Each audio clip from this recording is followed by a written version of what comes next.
আমরা ইউটিউবের সাউন্ডটা টেস্ট করছি।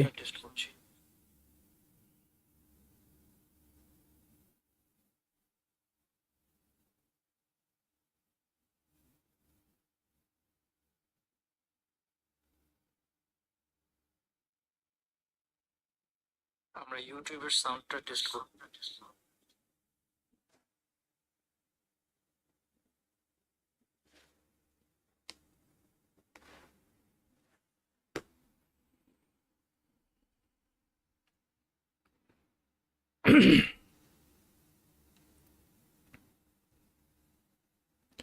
আলহামদুলিল্লাহি রাব্বিল আলামিন ওয়া সাল্লাল্লাহু ওয়াসাল্লাম আলা নবিয়িনা মুহাম্মাদিন ওয়া আলা আলিহি ওয়া সাহবিহি আজমাইন।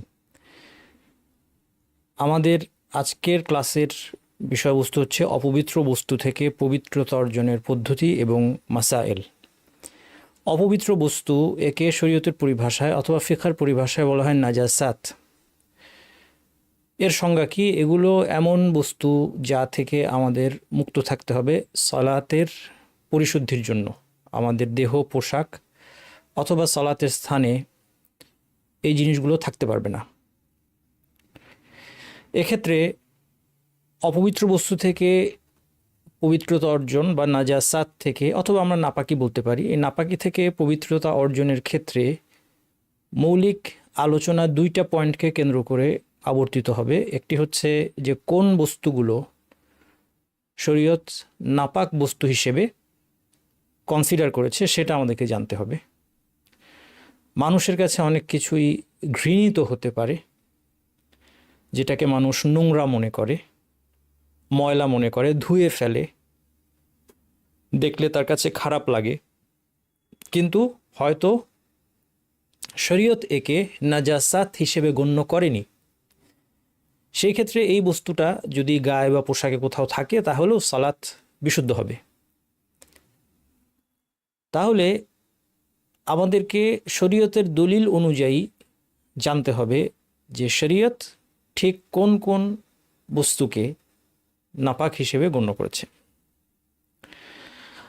আপনারা যারা আমার টেলিগ্রাম গ্রুপে এখনও জয়েন করেননি, টেলিগ্রাম চ্যানেলে অবশ্যই সাবস্ক্রাইব করবেন। সমস্ত অ্যানাউন্সমেন্ট এবং কোর্স নোটগুলো এখানে দেওয়া হয়।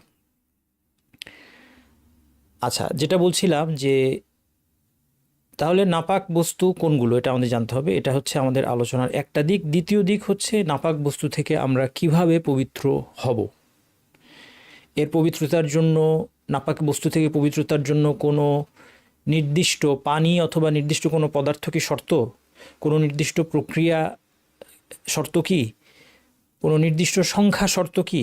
যে কয়বার আমার ধুতে হবে, কিভাবে ধুতে হবে, এ সম্পর্কে কতটুকু ডিটেলস আসলে শরীয়তের মধ্যে পাওয়া যায়, এই জিনিসগুলো আমাদের জানা। এটাই আমাদের আজকের ক্লাসের আলোচ্য। আমাদের আজকের আলোচনার একটা ফাউন্ডেশন হচ্ছে এই আয়াতটা, যেখানে আল্লাহ সুবহানাহু ওয়া তাআলা বলছেন ওয়াকাদ ফাসসালা লাকুম মা হাররামা আলাইকুম।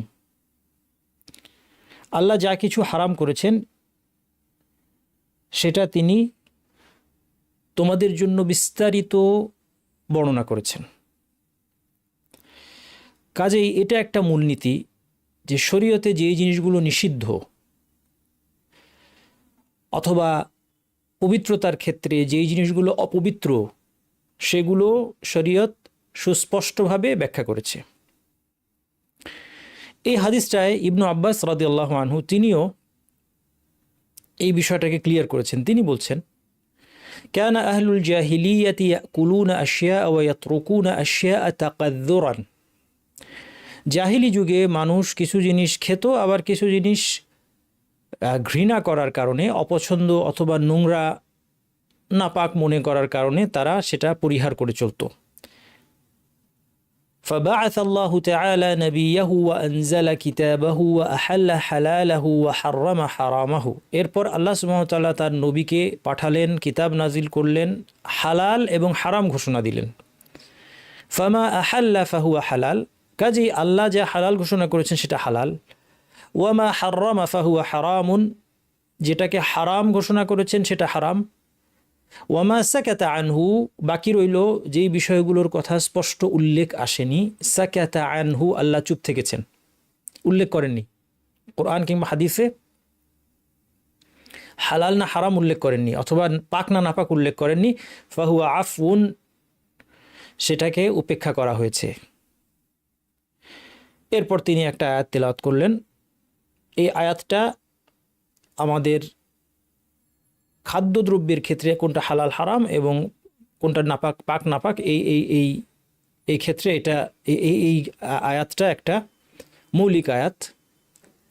এবং ইবনু আব্বাস রাদিয়াল্লাহু আনহু যে কথাটা বললেন এখানে, সেই কথাটার সাপোর্ট এই আয়াতের মধ্যে আছে। ইবনু আব্বাস রাদিয়াল্লাহু আনহু তাহলে যা বললেন এই আয়াতের মধ্যে, এই হাদিসের মধ্যে, তার বক্তব্যে যা বললেন, তার সামারি হচ্ছে যে কোনো বস্তুর ক্ষেত্রে মূল হচ্ছে সেটা পাক হওয়া। বাই ডিফল্ট, আমরা এই শব্দটা ব্যবহার করি, বাই ডিফল্ট। যদি কোনো সুনির্দিষ্ট দলিল আমরা না পেয়ে থাকি, তাহলে মৌলিকভাবে একটা বস্তুকে আমরা কি ধরবো? হালাল ধরবো, পবিত্র ধরবো। আয়াতের মধ্যে এটারই সাপোর্ট আছে।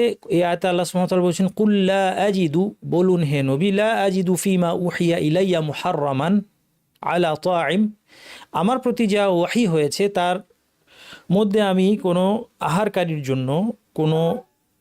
আহারকারীর জন্য কোনো বস্তুকে আমি হারাম হিসেবে পাচ্ছি না, ইল্লা আন ইয়াকুনা মাইতাতান আও দামান মাসফুহান। এরপর তালিকা আসলো, ব্যতিক্রম হচ্ছে শুধুমাত্র যদি সেটা মৃত হয় অথবা প্রবাহিত রক্ত হয়, ইত্যাদি কয়েকটা জিনিসের নাম আল্লাহ সুবহানাহু ওয়া তাআলা এখানে উল্লেখ করলেন।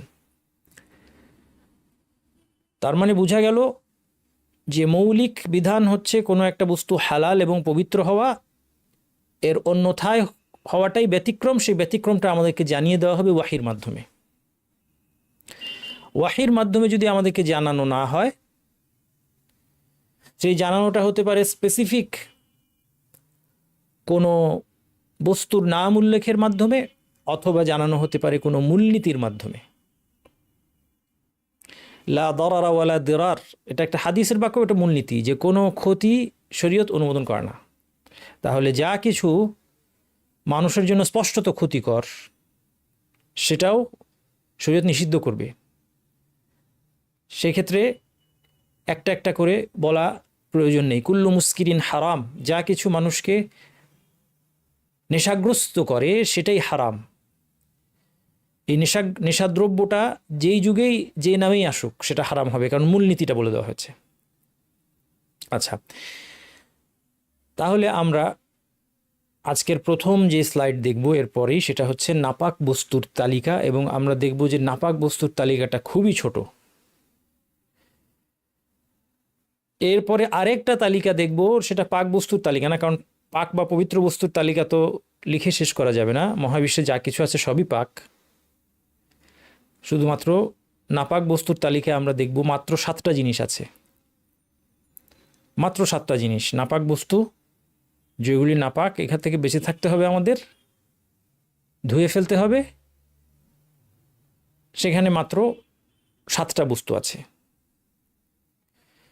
সিমিলার 2-1টা বস্তু আমি এখানে আমার তালিকার মধ্যে আনি নাই, এটা বইয়ের মধ্যে আছে, অথবা তালিকায় যা আছে সেটার সাথে সিমিলার, তো সহজ রাখার জন্য, মানে 7কে একদম হয়তোবা 100 ভাগ মিলবে না, কিন্তু মোটামুটি আমি সংখ্যার স্বল্পতা বোঝানোর জন্য বলছি, এবং এই জন্য আমি 7টার মধ্যে রেখেছি যে 7টা বস্তু আমরা দেখব যে এই বস্তুগুলি হচ্ছে শুধুমাত্র নাপাক। আচ্ছা, এরপর দ্বিতীয় তালিকায় তাহলে কি থাকবে? পাক বস্তুর তালিকা তো আর আমরা করতে পারবো না, পবিত্র বস্তু। দ্বিতীয় তালিকায় থাকবে যেগুলোকে মানুষ নাপাক মনে করে কিন্তু সেগুলো নাপাক নয়। অনেক কিছু আছে এটা মনে হতে পারে নাপাক, কিন্তু সে নাপাক নয়। সেই তালিকাটা অনেক বড়, সেখানে হয়তো বা 15-16টা বস্তু আছে। তাহলে দেখতে পাচ্ছেন নাপাক বস্তুর তালিকা সবচেয়ে ছোট, 7। তারপরে যেগুলোকে মানুষ ভাবছে এটা বোধহয় নাপাক, কিন্তু আসলে নাপাক নয়, মনে হতে পারে নাপাক, সেই কারণে দ্বিতীয় তালিকাটা বানানো হয়েছে। সেই তালিকায় আমরা পাবো 15-16টা জিনিস, আর এর বাইরে যা কিছু আছে সব কিছু পবিত্র। কাজেই শরীয়তের বিধানগুলো মানুষের জন্য সহজ, কেননা আল্লাহ সুবহানাহু ওয়া তাআলা দেখতে চান যে আমরা আল্লাহর আদেশ পালন করতে প্রস্তুত কিনা, আর সেটা দেখার জন্য মানুষের জীবনকে দুর্বিষহ করে তোলার কোনো প্রয়োজন আল্লাহর নেই। আল্লাহ সুবহানাহু ওয়া তাআলা যদি ধরা যাক 7টা জিনিসকে অপবিত্র ঘোষণা দিয়ে আমাদেরকে এর থেকে বেঁচে থাকতে বলেন, এর মাধ্যমেই আল্লাহ আমাদেরকে পরীক্ষা করে ফেলতে পারবেন যে আমরা কারা আল্লাহর বিধানকে কেয়ার করি আর কেউ কে কে এটা কেয়ার করে না। আল্লাহ কি বললো না বললো কিছু আসে যায় না কার, আর কার এটা জানা দরকার। এই জন্য সে দিনের জ্ঞান অর্জন করছে, তার মূল্যবান সময় এবং সম্পদ ব্যয় করে, প্রয়োজনে ভ্রমণ করে সে এটা শিখতে যায় এবং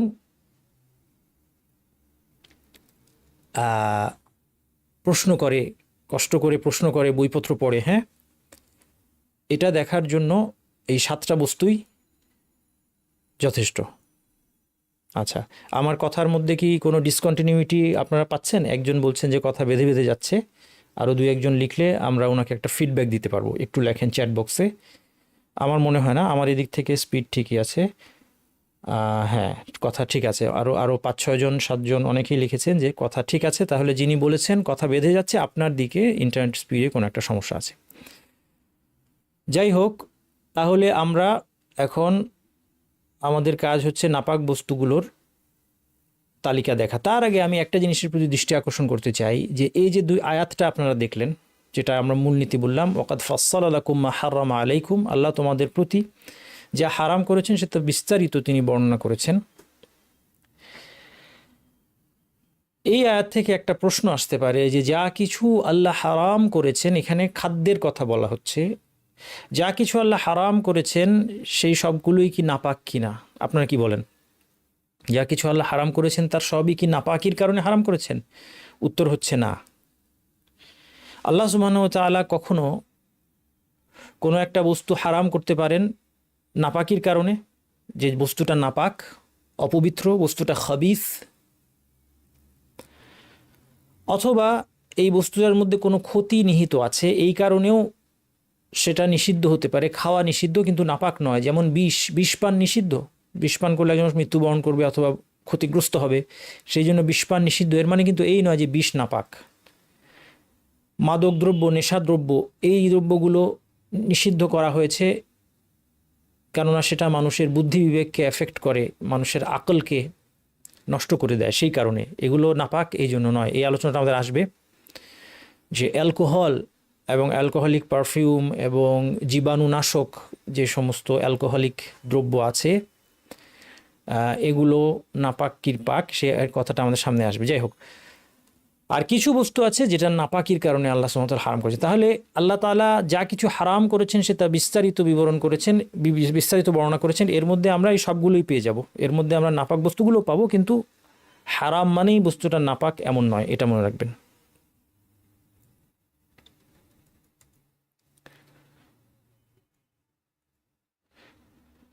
নাপাক বস্তুর তালিকার মধ্যে মলমূত্র নাপাক, এর দলিল বিস্তারিত উল্লেখ করার কোনো প্রয়োজন নেই, এর বহু দলিল রয়েছে। এবং আমাদেরকে যে ইস্তিনজা করার নির্দেশ দেওয়া হয়েছে শরীয়তে, এই দলিলটাই আমাদের জন্য যথেষ্ট। আর এছাড়া অসংখ্য দলিল আছে, সমস্ত আলেম ব্যাপারে একমত, এগুলো নাপাকির ব্যাপারে কেউ দ্বিমত করেননি। মাদি নাপাক। মাদি হচ্ছে উত্তেজনার সময় যে তরলটা বের হয়, মাদি বের হওয়ার কারণে উত্তেজনা প্রশমিত হয় না, এটা অপেক্ষাকৃত পাতলা।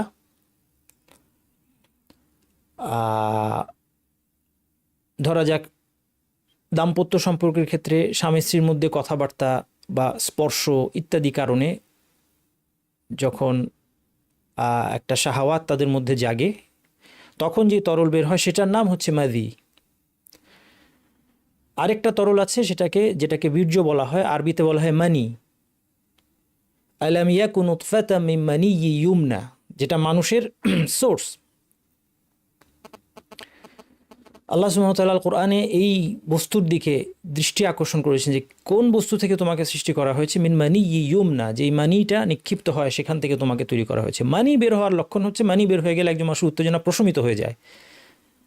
আর উত্তেজনার প্রাথমিক অবস্থায় অপেক্ষাকৃত পাতলা যেই তরল বের হয় সেটা হচ্ছে মাদি। মাদি এবং মানির মধ্যে পার্থক্য, এটা আমাদের জানা দরকার। মাদি নাপাক, মানি পাক। মাদি নাপাক, রাসূলুল্লাহ সাল্লাল্লাহু আলাইহি ওয়াসাল্লাম মাদি বের হওয়ার কারণে লজ্জাস্থান ধুয়ে নিতে বলেছেন এবং অজু করতে বলেছেন। কাজেই এতে করে অজু ভেঙে যাচ্ছে, অজু করতে হবে এবং লজ্জাস্থান পরিষ্কার করে নিতে হবে, অথবা কাপড় যেখানে লাগবে সেটা ধুয়ে নিতে হবে, কারণ মাদি হচ্ছে নাপাক, মানি হচ্ছে পাক।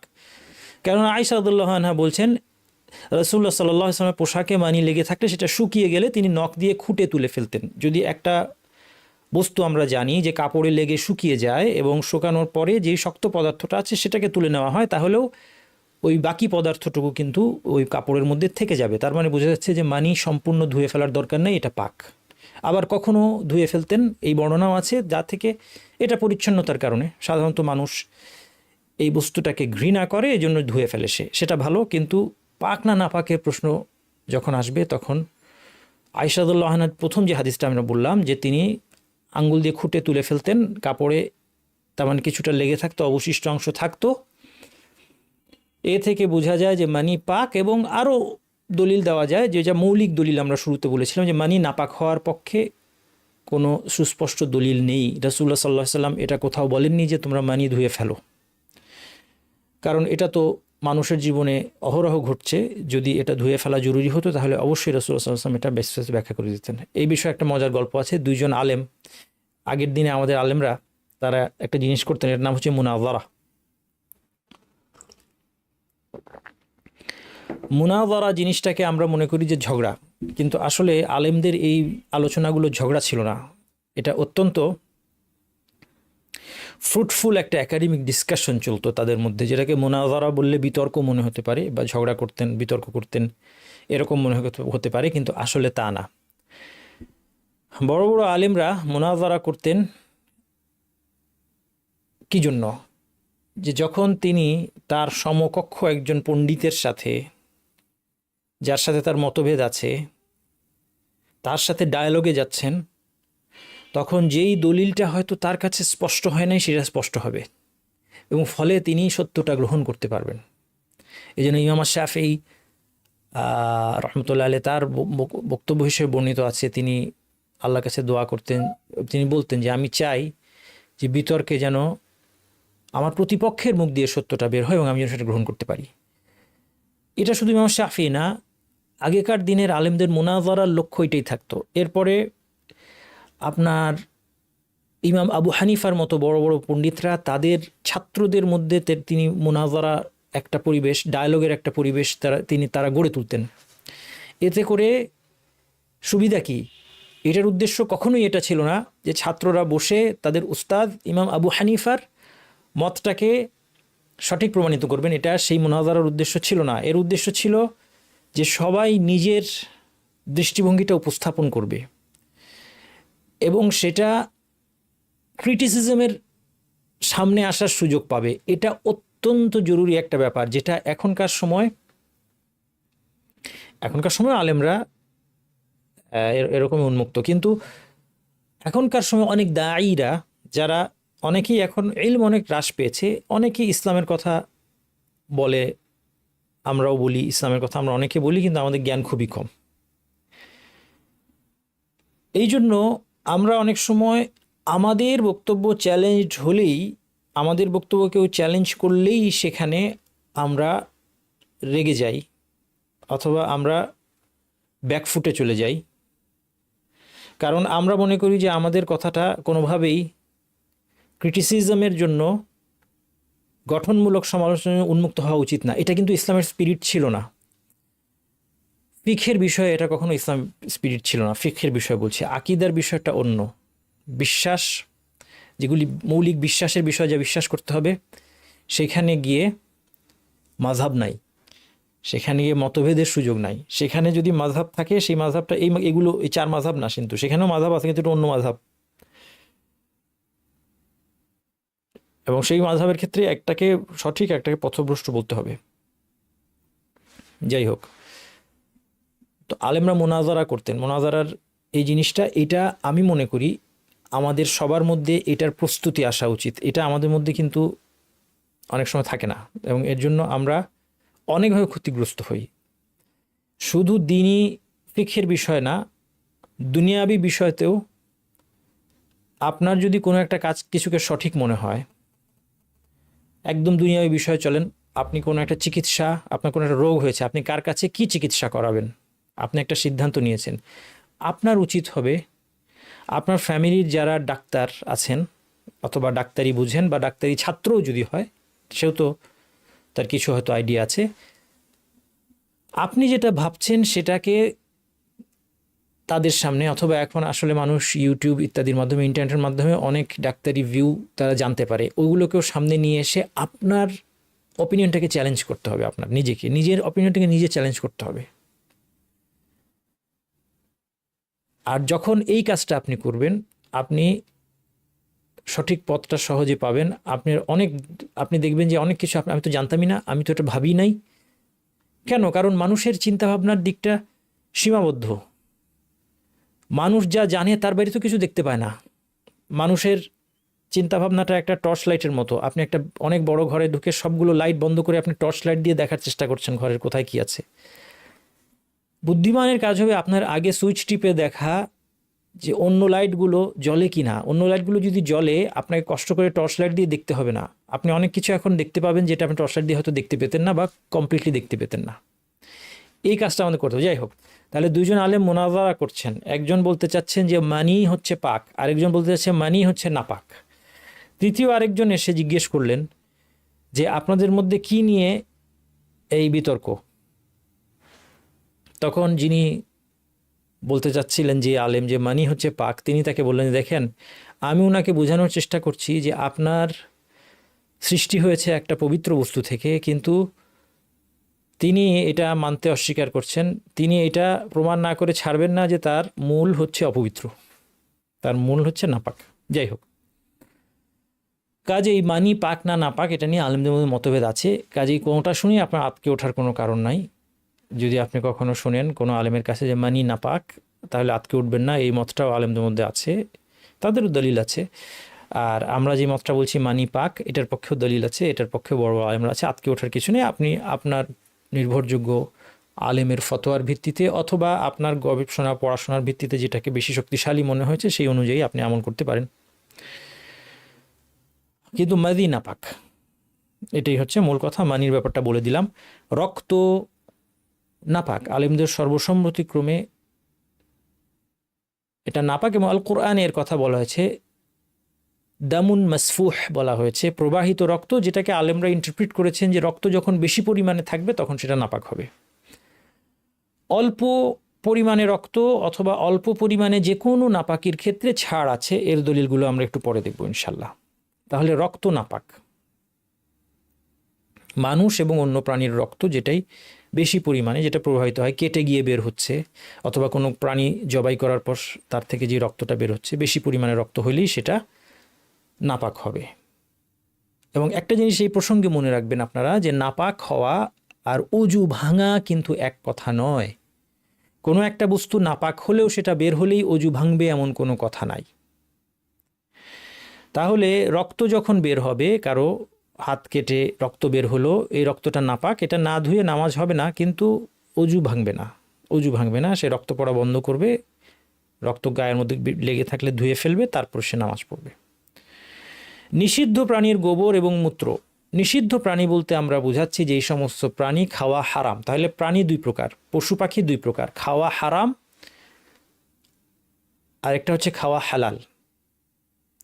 যেই প্রাণীগুলো খাওয়া নিষিদ্ধ বা হারাম, তাদের বর্জ্য হারাম, তাদের গোবর অথবা মূত্র হারাম। যেমন গৃহপালিত গাধা, হাদিসের মাধ্যমে গৃহপালিত গাধাকে নিষিদ্ধ করে দেওয়া হয়েছে।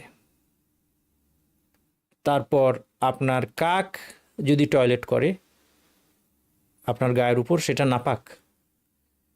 কিন্তু অন্যান্য পাখি হতে পারে যেটা খাওয়া হালাল, সেই পাখির টয়লেটটা আবার কি হবে? পাক হবে। গরু ছাগলের গোবর পাক হবে। রাসূল সাল্লাল্লাহু আলাইহি ওয়াসাল্লাম এই জন্য ভেড়া এবং ছাগলের খোয়াড়ে সালাত আদায়ের পারমিশন দিয়েছেন। একদল অসুস্থ লোককে তিনি উটের মূত্র পান করতে বলেছিলেন চিকিৎসার জন্য। এই হাদিসগুলো থেকে প্রমাণিত হয় যদি নাপাক হতো তাহলে এটা পান করার অনুমতি থাকতো না। এই হাদিসগুলো থেকে প্রমাণিত হয় যে যে সমস্ত প্রাণী খাওয়া যাবে, গরু ছাগল উট ভেড়া ইত্যাদি, এদের গোবর এবং মূত্র পাক। আর যে সমস্ত প্রাণী খাওয়া নিষেধ, যেমন আমরা উদাহরণ দিলাম গৃহপালিত গাধা অথবা খচ্চর, অথবা খচ্চর আগে মানুষ চড়তো এই জন্য এর নামটা আসলো। বিড়াল, এর মলমূত্র নাপাক।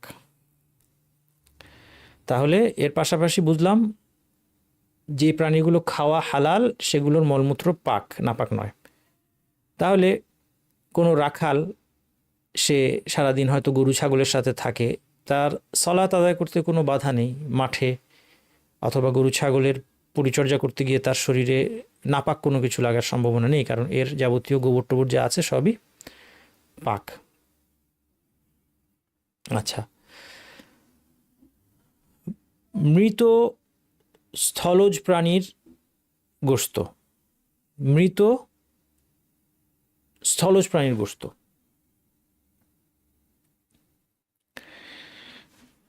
মৃত কি এটা আগে বুঝতে হবে, এটা বোঝা খুব জরুরি। মৃত কাকে বলে? শরীয়তের পরিভাষায় কোনো একটা প্রাণী হয় খাওয়া নিষেধ অথবা খাওয়া বৈধ। 1 নম্বর, যা কিছু খাওয়া নিষেধ, প্রথম ভাগ, যা কিছু খাওয়া নিষেধ সেটা মারা গেলে যেভাবেই মারা যাক সেটা মৃত, যেভাবেই মারা যাক সেটা মাইতা, আরবিতে বলে মাইতা। একটা গৃহপালিত গাধা মরে গিয়েছে, একটা বিড়াল মরে গিয়েছে, একটা কুকুর মরে গিয়েছে, একটা শূকর মরে গিয়েছে, একটা বাঘ মরে গিয়েছে, একটা হাতি মরে গিয়েছে, এই সবগুলো মরে যাওয়া মাত্র এটা নাপাক। কিভাবে মরল দেখার দরকার নাই, এটা মরে যাওয়া মাত্র এটা মৃত, সরি মাইতা, মাইতা। এটাকে যদি কেউ বিসমিল্লা বলে জবাইও করে সুন্দরভাবে, একটা বাঘ বিসমিল্লা বলে জবাই দিল, কি বাঘকে আবার কে জবাই দিবে, তর্কের খাতিরে ধরলাম। অথবা একটা গৃহপালিত গাধাকে সুন্দরভাবে জবাই দিল, বিসমিল্লা বলল, বিসমিল্লাহি আল্লাহু আকবার বলল, আল্লাহুম্মা হাযা মিনকা ওয়া লাকা, এগুলিও বলল, অনেক কিছু বলল। তারপর সুন্দরভাবে জবাই দিল, রক্ত প্রবাহিত করলো, সুন্দর করে রান্না করে খেলো। এটা হবে না। এটা যেভাবেই জবাই করা হোক না কেন, যেহেতু এই প্রাণীটা খাওয়াই হারাম, এই জন্য এটা মরে যাওয়া মাত্র মাইতে হবে। এবার আসেন, তাহলে এটা হচ্ছে মৃত, এগুলি সব মৃত যেভাবে মারা যাক। দ্বিতীয় প্রকার প্রাণী হচ্ছে যেগুলো খাওয়া বৈধ, হালাল। একে যদি শরীয়তসম্মত পন্থায় জবাই করা হয়, অর্থাৎ আল্লাহর নাম নিয়ে এর রক্ত প্রবাহিত করা হয় প্রপারলি, যে নিয়মকানুন জবাই করার যে নিয়মকানুন আছে সেই নিয়মকানুন মেনে বিসমিল্লাহ বলে তার রক্ত প্রবাহিত করা হলো যখন, তখন সে মাইতা নয়, সে হচ্ছে মুজাক্কাহ আরবিতে। এটা হচ্ছে প্রপার শরীয়তসম্মত জবাইয়ের মাধ্যমে এটা এখন পাক, এটা খাওয়ার জন্য রেডি। এছাড়া অন্য কোনো পদ্ধতিতে যদি সে মারা যায়, যে বিসমিল্লাহ বলা হয় নাই, অথবা অন্য কোনো দেবতার নাম নেওয়া হয়েছে, অথবা জবাই না করে অন্য কোনোভাবে মাথায় আঘাত করে মারা হয়েছে, অথবা অ্যাক্সিডেন্টে মারা গিয়েছে, এইগুলি সব হচ্ছে মৃত। তাহলে নিষিদ্ধ হারাম প্রাণী সবই মারা গেলেই মৃত, আর হালাল প্রাণী শরীয়তসম্মত পথে জবাই করা না হলে সেটা মৃত। এই মৃত প্রাণীর গোশতটা নাপাক, মৃত প্রাণীর গোশতটা নাপাক হবে। মৃত প্রাণীর গোশত কেন বললাম? কারণ মৃত প্রাণীর সব অংশ নাপাক নয়। একটা গরু অ্যাক্সিডেন্টে মারা গিয়েছে, জবাই করা হয় নাই, তাহলে এই প্রাণীটা, এই গরুর গোশতটা নাপাক, কিন্তু সব অংশ নাপাক নয়। এর শিংটা নাপাক নয়, এর হাড়টা নাপাক নয়, এর পশম নাপাক নয়, এর গোশত নাপাক, এবং ভক্ষণযোগ্য যে অংশগুলো আছে, গোশত, চর্বি, এগুলো নাপাক হবে। তাহলে মৃত প্রাণীর গোশত সাথে স্থলজ অ্যাড করা হয়েছে। স্থলজ অ্যাড করার অর্থ হলো যে যদি আবার প্রাণীটা, মৃত প্রাণীটা যদি জলজ প্রাণী হয়, মাছ হয়, অথবা এমন প্রাণী যেটা শুধুই জলে থাকে, সেই মৃতটা খাওয়া বৈধ, হালাল। কেননা এক লোক রাসূলুল্লাহ সাল্লাল্লাহু আলাইহি সাল্লামকে এসে জিজ্ঞেস করেছিল, ইন্না নারকাবুল বাহর ফানাহমিলু মা'ানা কালিলাম মিনাল মা ইন তাওয়াদ্দানা বিহি আতিশনা আফানাতাওয়াদ্দাউ বিমাইল বাহর।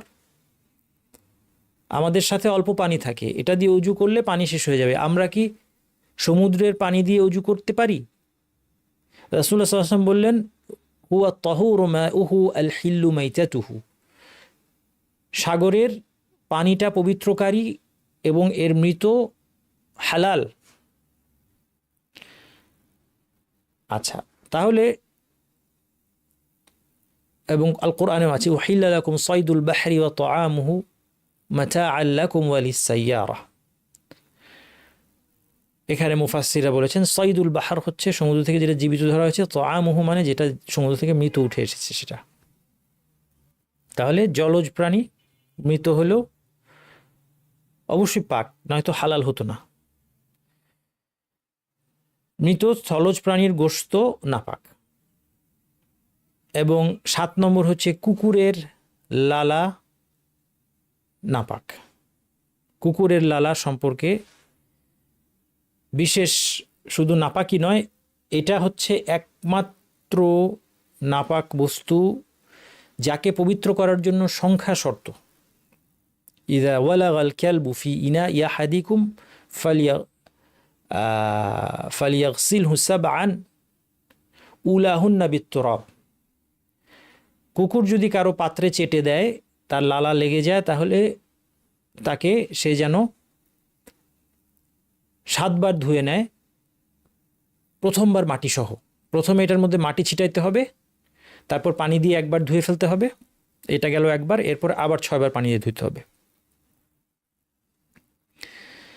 তাহলে এই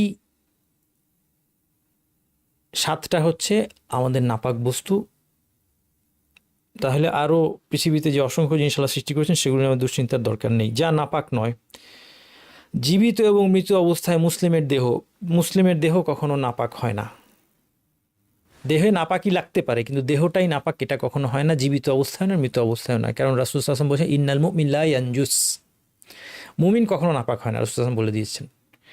আবু হুরায়রা রাদিয়াল্লাহু আনহু একবার জানামতের অবস্থায় ছিলেন, তিনি রাসূল সাল্লাল্লাহু আলাইহি ওয়াসাল্লামকে দেখে তাড়াতাড়ি চলে গেলেন, তারপরে গোসল করে ফিরে আসলেন। রাসূল সাল্লাল্লাহু আলাইহি ওয়াসাল্লাম বললেন যে, আইনা কুনতা ইয়া আবা হুরায়রা, তুমি কোথায় চলে গেলে? তখন তিনি বললেন, ইন্নী কারিহতু আন উজালিসাকা আলা গায়রি তাহারা, আমি অপবিত্র অবস্থায় আপনার সাথে বসাকে অপছন্দ করছিলাম। রাসূল সাল্লাল্লাহু আলাইহি ওয়াসাল্লাম বললেন, সুবহানাল্লাহ, ইন্নাল মুমিন লা ইয়ানজুস, মুমিন কখনো নাপাক হয় না। তুমি আমার সাথে বসলে কোনো অসুবিধা নেই, তোমার গায়ের সাথে আমার গায়ে টাচ লাগলে কোনো কিছু হবে না, তুমি নাপাক নও। তুমি জানাবত অবস্থায় থাকতে পারো, জানাবত অবস্থায় তোমার জন্য সালাত বৈধ নয়, কিন্তু তোমার শরীর সারাটা নাপাক হয়ে গেছে এরকম না।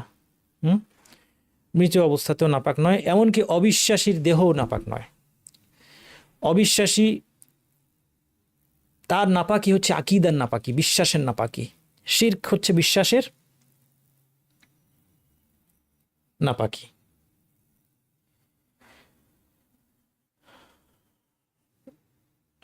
কিন্তু তার দেহটা নাপাক নয়। এই জন্য অবিশ্বাসীদের প্রস্তুত খাওয়া বৈধ। রাসূল সাল্লাল্লাহু আলাইহি ওয়াসাল্লাম খেয়েছেন। এক মুশরিক নারীর ঘড়া থেকে পানি নিয়ে তিনি এবং সাহাবীরা উজু করেছেন, ব্যবহার করেছেন, সে পানি পান করেছেন, গোসল করেছেন। এবং ইহুদি খ্রিস্টান নারীদের সাথে মুসলিম পুরুষদের বিয়েকে বৈধ করা হয়েছে। তাহলে স্বামী স্ত্রী তাদের সম্পর্কটা কত গভীর আমরা জানি। যদি দেহটা নাপাক হতো তাহলে তো বৈবাহিক জীবনযাপন করা সম্ভব হতো না। আচ্ছা, মানুষের লালা নাপাক নয়, বীর্য নাপাক নয়, আগেই বলেছি। শ্বেতস্রাব এবং অনুরূপ আর্দ্রতা যেগুলো নারীর লজ্জাস্থান থেকে বের হয়, এগুলো নাপাক নয়। দলিল কি উস্তাদ? উত্তর সহজ, যে এটা নাপাক হতে দলিল লাগবে, পাক হওয়ার জন্য দলিল লাগবে না। কাজে এই শ্বেতস্রাব বা এই ধরনের অন্যান্য যে আর্দ্রতা, অর্থাৎ মলমূত্র মাদি ছাড়া এই সমস্ত আর্দ্রতার ক্ষেত্রে যেহেতু দলিল নাই, এই জন্য এগুলো নাপাক হবে না। তাহলে এটা নিয়ে অনেক সমস্যা হয়, যে বারবার কাপড় চেঞ্জ করা, এগুলো টেনশনের আর দরকার নাই। তবে শ্বেতস্রাব বের হলে অজু ভেঙে যাবে। কাজেই নতুন করে যদি কারো বেশি বেশি বের হওয়ার সমস্যা থাকে, নতুন করে অজু করে নেবেন, তাহলেই হয়ে গেল। বীর্য পাক হলেও একটা জিনিস মনে রাখতে হবে, বীর্য নির্গত হলে, উত্তেজনার সাথে বীর্যপাত হলে গোসল ফরজ হয়। এটা আমরা বলেছিলাম। এটা হচ্ছে মাদির সাথে মানির পার্থক্য। মাদি বের হলে অজু ফরজ হয়, মাদি বের হলে অজু ফরজ হয়, মানি বের হলে গোসল ফরজ হয়। বমি আমাদের ঘৃণা লাগলেও বমি কিন্তু নাপাক নয়, বমি পাক। অনেক সময় বাচ্চাদের বমি নিয়ে মায়েদের টেনশন থাকে, এটা নিয়ে টেনশন করার কোনো দরকার নাই, এবং বড়দেরটাও পাক। হালাল প্রাণীর কারণ কি, কোনো দলিল নেই নাপাক হওয়ার। হালাল প্রাণীর গোবর মূত্র এবং সকল অংশ পাক, এটা আমরা বলেছি। হালাল প্রাণীর সকল অংশ, গোবর মূত্র, তার মুখ থেকে যদি কিছু বের হয় অথবা সে যদি কোনো পানি পান করে সেই পানিটা অবশিষ্ট, এগুলি সব পাক। জীবদ্দশায় অন্যান্য প্রাণীও কিন্তু জীবদ্দশায় পাক। এর মধ্যে বিশেষভাবে বিড়ালের কথা এসেছে হাদিসে, যে রাসূলুল্লাহ সাল্লাল্লাহু আলাইহি ওয়াসাল্লাম বলেছেন ইন্নাহা লাইসাত বিনাজিস ইন্নাহা মিনাত তাওয়াফিন আলাইকুমুত তাওয়াফাত, যে বিড়ালটা নাপাক নয়, এটা হচ্ছে তোমাদের মধ্যে বিচরণশীল একটা প্রাণী। এই জন্য একবার আবু কাতাদা, একজন সাহাবী, তিনি তার পুত্রবধূ তাকে অজুর জন্য পানি রেডি করে দিয়েছেন, একটা বিড়াল এসে পানি চাটতে শুরু করলো, তিনি একটু আরও পাত্রটা একটু কাত করে দিলেন যেন ভালো মতো বিড়ালটা পানি খেতে পারে। তার পুত্রবধূ অবাক হলেন, তিনি বললেন যে তাজাবিনা ইবনা আখি, যে তুমি কি আশ্চর্য হচ্ছ? তারপর তিনি হাদিসটা বলেন, রাসূলুল্লাহ সাল্লাল্লাহু আলাইহি ওয়াসাল্লাম বলেছেন যে বিড়াল নাপাক নয়, এগুলো তোমাদের মধ্যে বিচরণশীল।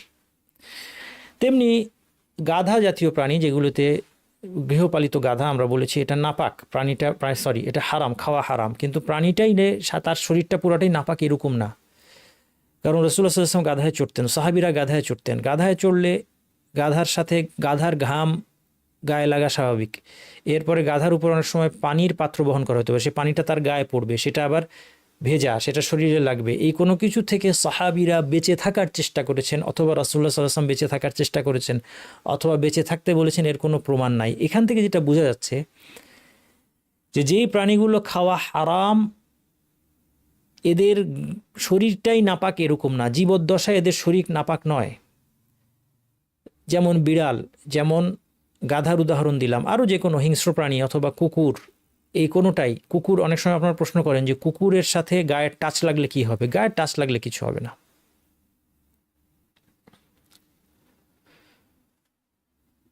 কিন্তু এই প্রাণীটা মারা গেলে এর গোশতটা নাপাক হবে। জাল্লালা বলা হয় ওই প্রাণীকে, আমি ইচ্ছা করে শব্দটা আরবিতে রাখলাম, তাহলে আপনাদের একটু ব্রেনটা ইউজ করতে হবে। জাল্লালা কি? জাল্লালা হচ্ছে ওই প্রাণী যেই প্রাণী নাপাকি খায়। জাল্লালা সে নাপাকি খায় যদি তার শরীরে নাপাকির লক্ষণ প্রকাশ পায়, গন্ধ পাওয়া যায়, দুর্গন্ধ, নাপাকির দুর্গন্ধ, তাহলে সেটা খাওয়া বৈধ নয়, সেটাকে নাপাক গণ্য করা হবে। কিন্তু যদি সেরকম কিছু না হয় সেটা পাক হবে, খাওয়া যাবে। আবার এই যে গন্ধ পাওয়া যাচ্ছে, যদি কয়েকদিন তাকে পবিত্র বস্তু খাওয়ানোর পরে এই গন্ধটা চলে যায়, তাহলেও সেটাকে খাওয়া যাবে। মৃতের পশম, পালক, হাড় এবং বাহ্যিক অংশ পাক, নাপাক নয়। যেটা আমরা শিংয়ের কথা বললাম, হাড়ের ক্ষেত্রেও একই বিধান প্রযোজ্য, কারণ এগুলো নাপাক হওয়ার স্পষ্ট কোনো দলিল নেই।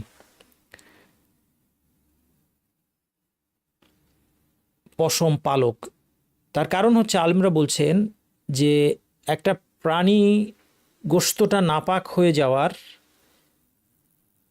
ক্ষেত্রে মূল বিষয় হচ্ছে এর রক্ত, অর্থাৎ রক্ত যেখানে যেখানে প্রবাহিত হচ্ছে সেই জায়গাগুলো পাক নাপাকির প্রশ্ন। কিন্তু যেখানে রক্ত প্রবাহিত হয় না, হাড়, পালক, পশম, এই জিনিসগুলোতে আদতে এটা পাক নাপাকির প্রশ্ন নাই। এই জন্য তারা বলছে যে মৃত প্রাণীর এই অংশগুলো পাক। এবং চামড়ার ক্ষেত্রে বিধান কি? যদি মৃত প্রাণীর চামড়ায় যেহেতু রক্ত লেগে থাকে, এটাকে যদি পরিষ্কার করে নেওয়া হয়, এটা আরবিতে বলা হয় দিবাগ অথবা দাবগ। ইযা দুবিগাল ইহাবু ফাকাত তাহুর, যদি চামড়া পরিষ্কার, এটা পানি এবং পরিষ্কারক দ্রব্য ব্যবহার করা হয় বিভিন্ন সময়।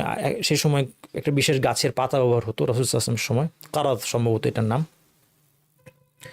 ইউতাহিরুহাল মা ওয়াল কারাদ। হাদিসের মধ্যে আসছে যে রাসূল বলছেন যে পানি এবং কারাজ দিয়ে এটাকে পবিত্র করে নেওয়া যাবে। কারাজটা ছিল একটা পরিষ্কারক দ্রব্য, সেটা এর পরিবর্তে অন্য কোনো কেমিক্যাল হতে পারে, লবণ বা যে কোনো অনেক কিছু হতে পারে। মোট কথা, প্রাণীটা যদি মৃত হয়, সেটার চামড়াটা যদি এভাবে ধুয়ে এর থেকে নাপাকি আবর্জনা দূর করে নেওয়া হয়, তাহলে সেটা পাক হয়ে যাবে। যদি প্রাণীটা মৃত হয়, যেমন কারো একটা গরু ট্রাকের আঘাতে মারা গেল, খেয়াল করেন, এর গোশত সে খেতে পারবে? পারবে না। কিন্তু সে এর চামড়াটা ব্যবহার করতে পারবে। এর চামড়াটা নিয়ে সে পরিষ্কার করে নিলে সেই চামড়াটা সে ব্যবহার করতে পারবে। রক্তবিহীন মৃত প্রাণী, রক্তবিহীন মৃত প্রাণী বলতে কোনটাকে বোঝানো হচ্ছে? যেগুলোর প্রবাহিত রক্ত পাওয়া যায় না শরীরে, যেমন মশা, মাছি, ছার পোকা, তেলা পোকা ইত্যাদি, এগুলো পাক। তাহলে আপনার মশা মারলেন, গায়ের মধ্যে লেগে গেল, এতে দুশ্চিন্তার কোনো কারণ নাই, এই প্রাণীগুলো পাক। এর দলিল হচ্ছে রাসূল সাল্লাল্লাহু আলাইহি ওয়াসাল্লাম বলেছেন, ইযা ওয়াকা যুবাবু ফি ইনাই আহাদিকুম ফালইয়াগমিসহু সুম্মা লিয়ানজি'হু ফাইন্না ফি ইহদা জানাহিহি দাআন ওয়া ফিল উখরা শিফাআন আও কামা ক্বালা আলাইহিস সালাতু ওয়াস সালাম। রাসূল সাল্লাল্লাহু বলেছেন, তোমাদের কারো পাত্রে যদি মাছি পড়ে যায়, সে যেন একে ডুবিয়ে দেয়,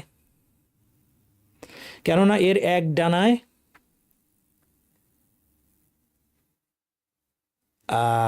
রোগ আছে, অন্য ডানায় এর প্রতিষেধক আছে। এটা রাসূল সাল্লাল্লাহু আলাইহি ওয়াসাল্লামের একটা নবুয়তের একটা প্রমাণ। এই জ্ঞান কোনোভাবেই সে সময় ছিল না। এখন গবেষকরা অবাক হয়ে যাচ্ছেন এই মাছির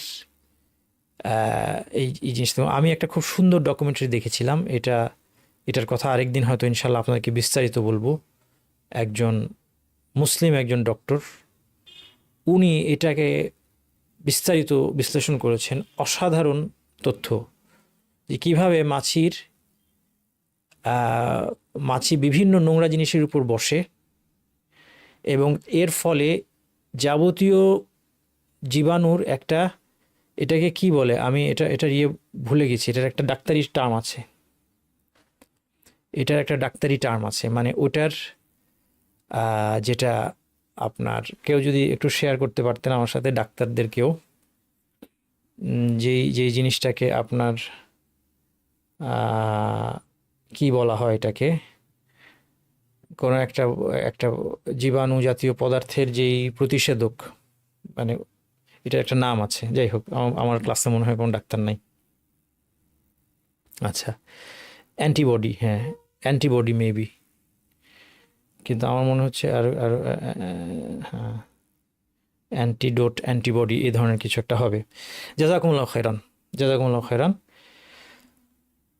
তো এটা এখন আপনার অ্যান্টিজেন, এক্স্যাক্টলি, শুকরান নাইম ইসলাম, অ্যান্টিজেন এই মেবি অ্যান্টিবডি, এগুলো ঠিক আছে হয়তো, বা আমি তো যেহেতু ডাক্তার বুঝি না, বাট আমি যে শব্দটা খুঁজছিলাম মনে মনে, এটা হচ্ছে অ্যান্টিজেন, এক্স্যাক্টলি। তো এই যে জিনিস, এটা নবী সাল্লাল্লাহু আলাইহি ওয়াসাল্লামের একটা মিরাকল। যাই হোক, এই হাদিস থেকে ফকিরা কি বলছেন? ফকিদের তো আর ওটা নিয়ে বেশি চিন্তা না। ফকিদের চিন্তা হচ্ছে যে মাছিটা তো ডুবালে মরে যাবে, পানিটা গরমও হতে পারে, গরম পানিতে ডুবালে মরে যাবে। তাহলে যেহেতু ডুবানোর অনুমতি দেওয়া হয়েছে এবং মরার সম্ভাবনা আছে, তা সত্ত্বেও তার মানে এটা মরলে অসুবিধা নাই, এটা নাপাক নয়। মৃত জলজ প্রাণী, মাছ এবং যে প্রাণী শুধু জলে থাকে, সেটা মনে রাখবেন। যেটা উভচর, সেক্ষেত্রে এই বিধান নয়। উভচর প্রাণীর যদি প্রবাহিত রক্ত থাকে, তাহলে সেই প্রাণীটা মারা গেলে কিন্তু সেটা নাপাক হবে। তাহলে শুধুমাত্র জলে থাকে মাছ বা এই ধরনের কোনো প্রাণী, সেটা কি হবে? সেটা পাক হবে মৃত অবস্থাতেও। পঙ্গপাল, ঘাসফড়িং জাতীয় প্রাণী, কারণ এগুলোকে জারাদ বলা হয়। গাজাউনা, একজন সাহাবী বলছেন, গাজাউনা মা রাসূলিল্লাহ সাল্লাল্লাহু আলাইহি ওয়াসাল্লাম সাবআ গাযাওয়াত, গাজাউনা মা রাসূলিল্লাহ সাল্লাল্লাহু আলাইহি ওয়াসাল্লাম সাবআ গাযাওয়াত নাকুলুল জারাদ। আমরা 7টা যুদ্ধ করেছি রাসূল সাল্লাল্লাহু আলাইহি ওয়াসাল্লামের সাথে, আমরা জারাদ খেয়েছি। এটা খাওয়া কিন্তু পঙ্গপাল, এটা খাওয়া হালাল। কেমন হবে? ভাজি করে খেয়ে দেখতে হবে। মদ, মাদক এবং নেশা উদ্রেককারী দ্রব্য, এগুলো নিষিদ্ধ, সেবন করা নিষিদ্ধ, কিন্তু এগুলো নাপাক হওয়ার পক্ষে সুস্পষ্ট দলিল নাই। একই কথা অ্যালকোহল, অ্যানেস্থেশিয়া, এগুলোর ক্ষেত্রে এগুলো পাক, কারণ এগুলো নাপাক হওয়ার দলিল নাই। সংক্ষেপে কথা এটাই। আর কোনো আয়াতে যদি এটাকে নাপাক বলা হয়ে থাকে, তাহলে সাথে মূর্তি ছিল, ওই আয়াতে মূর্তিকেও নাপাক বলা হয়েছে। ইন্নামাল খামরু ওয়াল মাইসিরু ওয়াল আনসাবু ওয়াল আজলামু রিজসুম মিন আমালিশ শাইতান।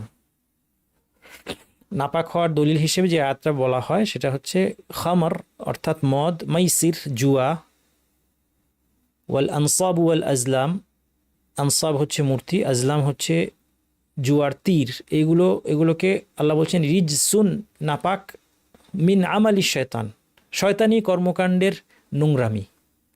তাহলে এই বাচনভঙ্গি থেকে বোঝা যাচ্ছে যে এটা আসলে এই কাজের নোংরামিটাকে বোঝানো হচ্ছে, জিনিসটা নাপাক বোঝানো হয়নি। তার মধ্যে দেখেন যে এর সাথে কি আছে, মূর্তি তো পাথরের তৈরি মূর্তি যদি হয়, পাথরটা তো আর নাপাক না, কিন্তু এটাকে তার মানে এখানে মদের বস্তুটাকে নাপাক বলা হচ্ছে এমন না। এরপর যখন মদ নিষেধ করা হলো তখন সাহাবীরা তাদের সাথে সাথে তাদের বাসায় যার যেখানে মদ জমা ছিল সব ফেলে দিলেন, রাস্তাঘাটে ফেলে দিলেন। যদি নাপাক হইতো তাহলে খুব সাবধানে সতর্কতার সাথে এটা ফেলতে হতো। এই জন্য অ্যালকোহলযুক্ত পারফিউম ব্যবহার করা বৈধ, অ্যালকোহলযুক্ত পারফিউম ব্যবহার করা যাবে। অ্যালকোহলযুক্ত ঔষধ কেউ যদি ব্যবহার করে বা জীবাণুনাশক যদি গায়ে লাগে তাতে কোনো ক্ষতি নাই, সেটা ধুয়ে ফেলার প্রয়োজন নাই।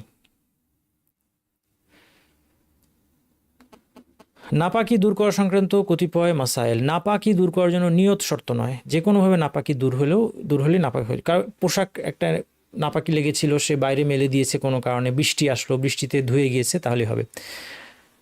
পানি শর্ত নয়, পানির ব্যবহার শর্ত নয়। এই জন্য ড্রাই ওয়াশের মাধ্যমে পোশাক পাক হতে পারে। কারণ ড্রাই ওয়াশে কী করে, ড্রাই ওয়াশ কিন্তু আসলে ড্রাই না, এই নামটার মধ্যে সমস্যা আছে। ড্রাই বলতে হচ্ছে সেখানে পানি নাই, কিন্তু একটা কেমিক্যালের মধ্যে সেটাকে ঠিক ওভাবেই ডুবানো হয় যেভাবে পানির মধ্যে ডুবানো হয়। কাজেই এটা ড্রাই বলাটা কতটুকু সঠিক, যাই হোক, কিন্তু মোট কথা পানি শর্ত নয়। কাজে ড্রাই ওয়াশের মাধ্যমে নাপাক দূর হয়ে গেলে সেটা পাক হয়ে যাবে। নির্দিষ্ট কোনো পদ্ধতি নাই যে ঠিক কীভাবে ধুতে হবে। অনেকে আপনারা আমাকে এই প্রশ্নটা অনেকবার করেছেন। একটা জিনিস মনে রাখবেন যে এখানে মূল কথা হচ্ছে আপনি যখন নিশ্চিত হবেন, অথবা আপনার কাছে মনে হয় মোস্ট প্রবলি নাপাকে চলে গেছে, এটা চলে গেছে, কীভাবে ধুলেন সেটা কোনো ব্যাপার না। এই জন্য ওয়াশিং মেশিনে কি কাপড় ধোয়া যাবে? ওয়াশিং মেশিন যেহেতু অনেকবার কাপড়টাকে ওয়াশ করছে, কয়েকটা সাইকেলের ভিতর দিয়ে যায়, সেই জন্য এটার পরে আর নাপাকি থাকার কথা না, ওয়াশিং মেশিন দিয়ে পাক হবে এটাই ধরে নেন। এরপর যদি নাপাকি লেগে থাকতে কেউ দেখে তখন সেটা ধুয়ে ফেলবে যেখানে দেখেছে। ধোয়ার সংখ্যাটা কোনো শর্ত নয়, 3 বার ধুতে হবে কিনা না, যে কয়বার ধুলে আপনার নাপাকি যাবে সেটা হবে। একবার ধুলে যদি নাপাকি চলে যায় একবারই যথেষ্ট, যদি না যায় আবার ধুতে হবে। একমাত্র ব্যতিক্রম কুকুরের লালা, যেটা আপনারা দেখলেন 7 বার ধুতে হবে, প্রথমবার মাটি সহ। এখানে একটা প্রশ্ন করেছেন একজন আমাকে, সেটা হচ্ছে যে মাটির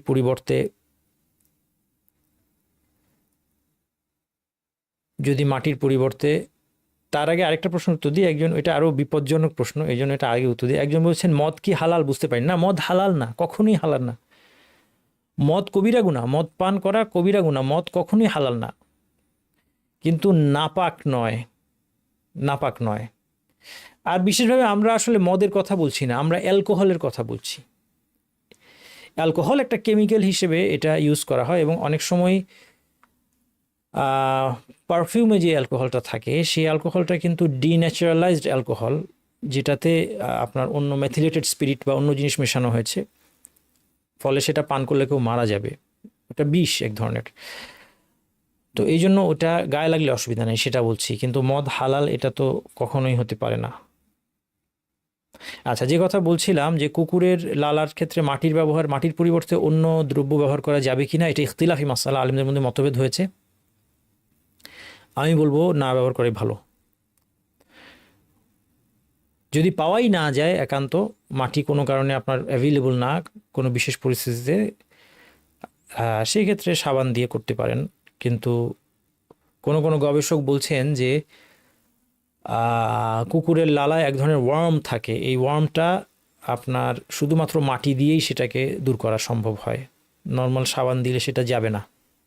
এবং সেই ক্ষেত্রে এটাও নবী রাসূল সাল্লাল্লাহু আলাইহি সাল্লামের সত্যতার একটা প্রমাণ।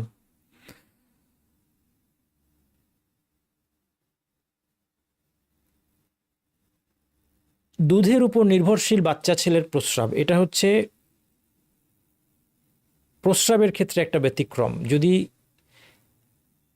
একটা দুগ্ধপোষ্য শিশুর, এবং সেটা যদি ছেলে হয়, তখন তার যেই প্রস্রাবটা, সেটার ক্ষেত্রে শুধুমাত্র পানি দিয়ে জায়গাটা ভিজিয়ে দিলেই হবে, কেচে ধুতে হবে না।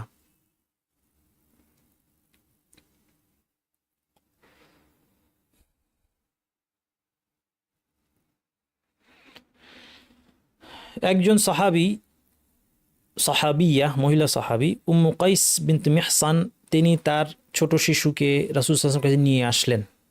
লাম ইয়াকুলি তাআম, হাদিসের মধ্যে বলা হচ্ছে সে এখনো তাআম খাবার খায় নাই। খাবার খায় নাই মানে দুধের উপর নির্ভরশীল, সে এখনো পুষ্টির জন্য কোনো শক্ত খাবার খায় না।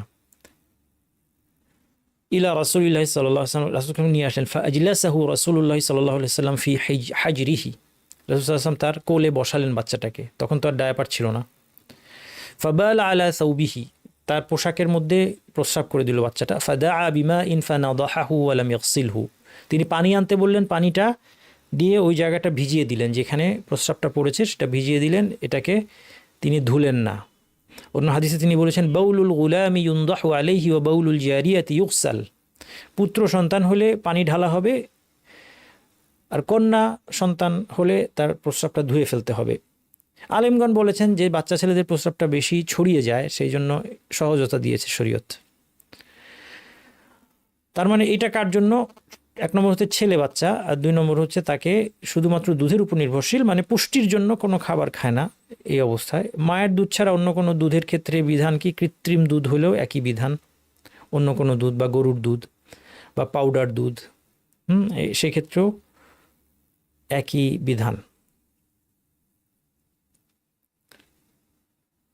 সামান্য পরিমাণ নাপাকি, অতি অল্প পরিমাণ নাপাকির ক্ষেত্রে ছাড় রয়েছে। দেহ, পোশাক বা সালাতের স্থানে খুব সামান্য নাপাকি থাকলে নামাজ বিশুদ্ধ হবে। এর মধ্যে এর প্রমাণ হিসেবে কয়েকটা হাদিস আছে। একটা হাদিস হচ্ছে সাহল বিন হুনাইফ রাদিয়াল্লাহু আনহু হাদিস, তিনি বলছেন যে আমার মাযির কারণে অনেক কষ্ট হয়, আমি বারবার গোসল করি, কারণ তিনি ভেবেছেন যে মাযি বের হলে গোসল করতে হয়। রাসূল সাল্লাল্লাহু আলাইহি ওয়াসাল্লাম তাকে বললেন ইন্নামা ইউজজিকা মিন যালিকাল ওযু, তোমার তো ওযু করলেই চলে। কুলতু ইয়া রাসূলুল্লাহ ফাকাইফা বিমা ইউসিবু সাওবি মিনহু, আচ্ছা ঠিক আছে ওযু করলাম, কিন্তু কাপড়ে যে লেগে গেল সেটার ব্যাপারে কি করব? তখন রাসূল সাল্লাল্লাহু আলাইহি ওয়াসাল্লাম বললেন ইয়াকফিকা, তোমার জন্য যথেষ্ট, বি আন তাখুযা কাফফান মিন মাইন ফাতানদাহা বিহা মিন সাওবিক হাইসু তুরান আসাবা, যে এই এক আজলা পানি নিয়ে তুমি মাজি যেখানে দেখতে পাচ্ছ কাপড়ে লেগেছে সেই জায়গাটা ভিজিয়ে দিবে, ধুয়ে ফেলবে। তাহলে এক আজলা পানি দিয়ে যখন ধুইতে বলা হচ্ছে, হয়তো বা সম্পূর্ণটা 100 ভাগ যা নাও যেতে পারে, বেশিরভাগ চলে যাবে, 100 ভাগ নাও যেতে পারে, তাহলে বোঝা গেল যে অতটুকু উপেক্ষার যোগ্য, সামান্য একটু লেগে থাকলেও সেটা উপেক্ষার যোগ্য। আপনারা কিন্তু কোশ্চেন করবেন Q&A-তে, চ্যাট বক্সে যদি কোশ্চেন করেন হঠাৎ আমার চোখে পড়ে, আমি উত্তর দিতে পারি, কিন্তু সাধারণত ইয়ের শেষে কিন্তু উত্তর দিতে পারবো না, দিব না, চ্যাট বক্স দেখবো না, Q&A।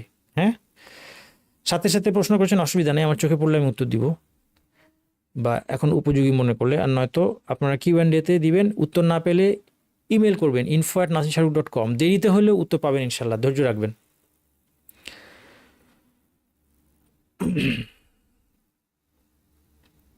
এরপর আয়েশা রাদিয়াল্লাহু আনহা বলছেন মা কানা লি ইহদানা ইল্লা সাওবুন ওয়াহিদ, আমাদের একটাই কাপড় থাকতো, তাহিদু ফিহি, মানে নারীদের কথা বলছেন, যে মেয়েদের একটাই কাপড় থাকতো, সেই কাপড়ে তার হায়েজ যখন হচ্ছে তখন সে কী করবে, অর্থাৎ হায়েজের জন্য ন্যাকড়া বা কিছু একটা ব্যবহার করছে, কিন্তু কাপড় তো একটাই, সেই কাপড়ে লেগে গেলে কি হবে? তিনি বলছেন ফাইদা আসাবাহু শাইউন মিন দামিন, সতর্কতা সত্ত্বেও যদি কোনো রক্তের ছিটে ফোঁটা সেখানে লেগে যেত, ক্বালাত বিরিকিহা ফাকাসাআতহু বিযুফরিহা, লালা লাগিয়ে নখ দিয়ে খুঁটে তুলে ফেলতো। তাহলে এভাবে যদি কাপড় থেকে রক্ত তোলা হয়,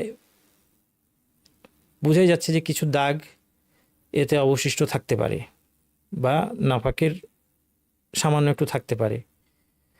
তেমনি আমরা ইস্তিনজার চ্যাপ্টারে দেখেছিলাম শুধুমাত্র ইস্তিজমারের মাধ্যমে, শুধুমাত্র টিস্যু বা কুলুকের মাধ্যমেও পবিত্রতা অর্জন হয়, পানি ব্যবহার না করলেও চলে। এই ক্ষেত্রে নিঃসন্দেহে যে শুধুমাত্র কেউ যদি টিস্যু ব্যবহার করে, পবিত্রতা অর্জন করে বা কুলুক ব্যবহার করে, তাহলে নাপাকি 100 ভাগ দূর হবে না, একটু থাকবে। পানি দিয়ে ভালো মতো না ধুলে সব তো যাবে না, সেটা কি হয়েছে, সেটা উপেক্ষা করা হয়েছে। তার মানে সামান্য পরিমাণ নাপাকি উপেক্ষার যোগ্য, নাপাকিটা যেরকমই হোক, রক্ত হোক, যাই হোক, সামান্য পরিমাণটা কতটুক, এটা মাপবেন কি দিয়ে? অনেকে দিরহাম বা এই ধরনের পরিমাণ বলেন, তবে এখানে হচ্ছে যে স্বাভাবিক বিবেচনার মানুষের বিচারে যেটা সামান্য, অর্থাৎ তার চিন্তাভাবনা প্রান্তিক না। কিছু মানুষ আছে প্রান্তিক চিন্তাভাবনা। কীরকম প্রান্তিক? মানে কি, যে বেশি খুঁতখুঁতে, যে সে একটা সুইয়ের আর আগার মতো সামান্য এক ফোঁটা দেখলেই বলবে আরে নাপাক হয়ে গেছে সব, এ হচ্ছে বেশি খুঁতখুঁতে। আরেকটা মানুষ আছে যে একদম তার কোনো পরোয়াই নাই, অনেক রক্ত লেগে আছে তার জামায় ধরা যাক, কিন্তু সে এটাকে কিছুই মনে করছে না। এই দুই প্রান্তিক অবস্থান বাদ দিয়ে মাঝামাঝি সুস্থ স্বাভাবিক মানুষ, যারা স্বাভাবিক বিবেচনার মানুষ, তাদের দৃষ্টিতে যেটা সামান্য, তারা যদি বলে এটা সামান্য, সেটা সামান্য।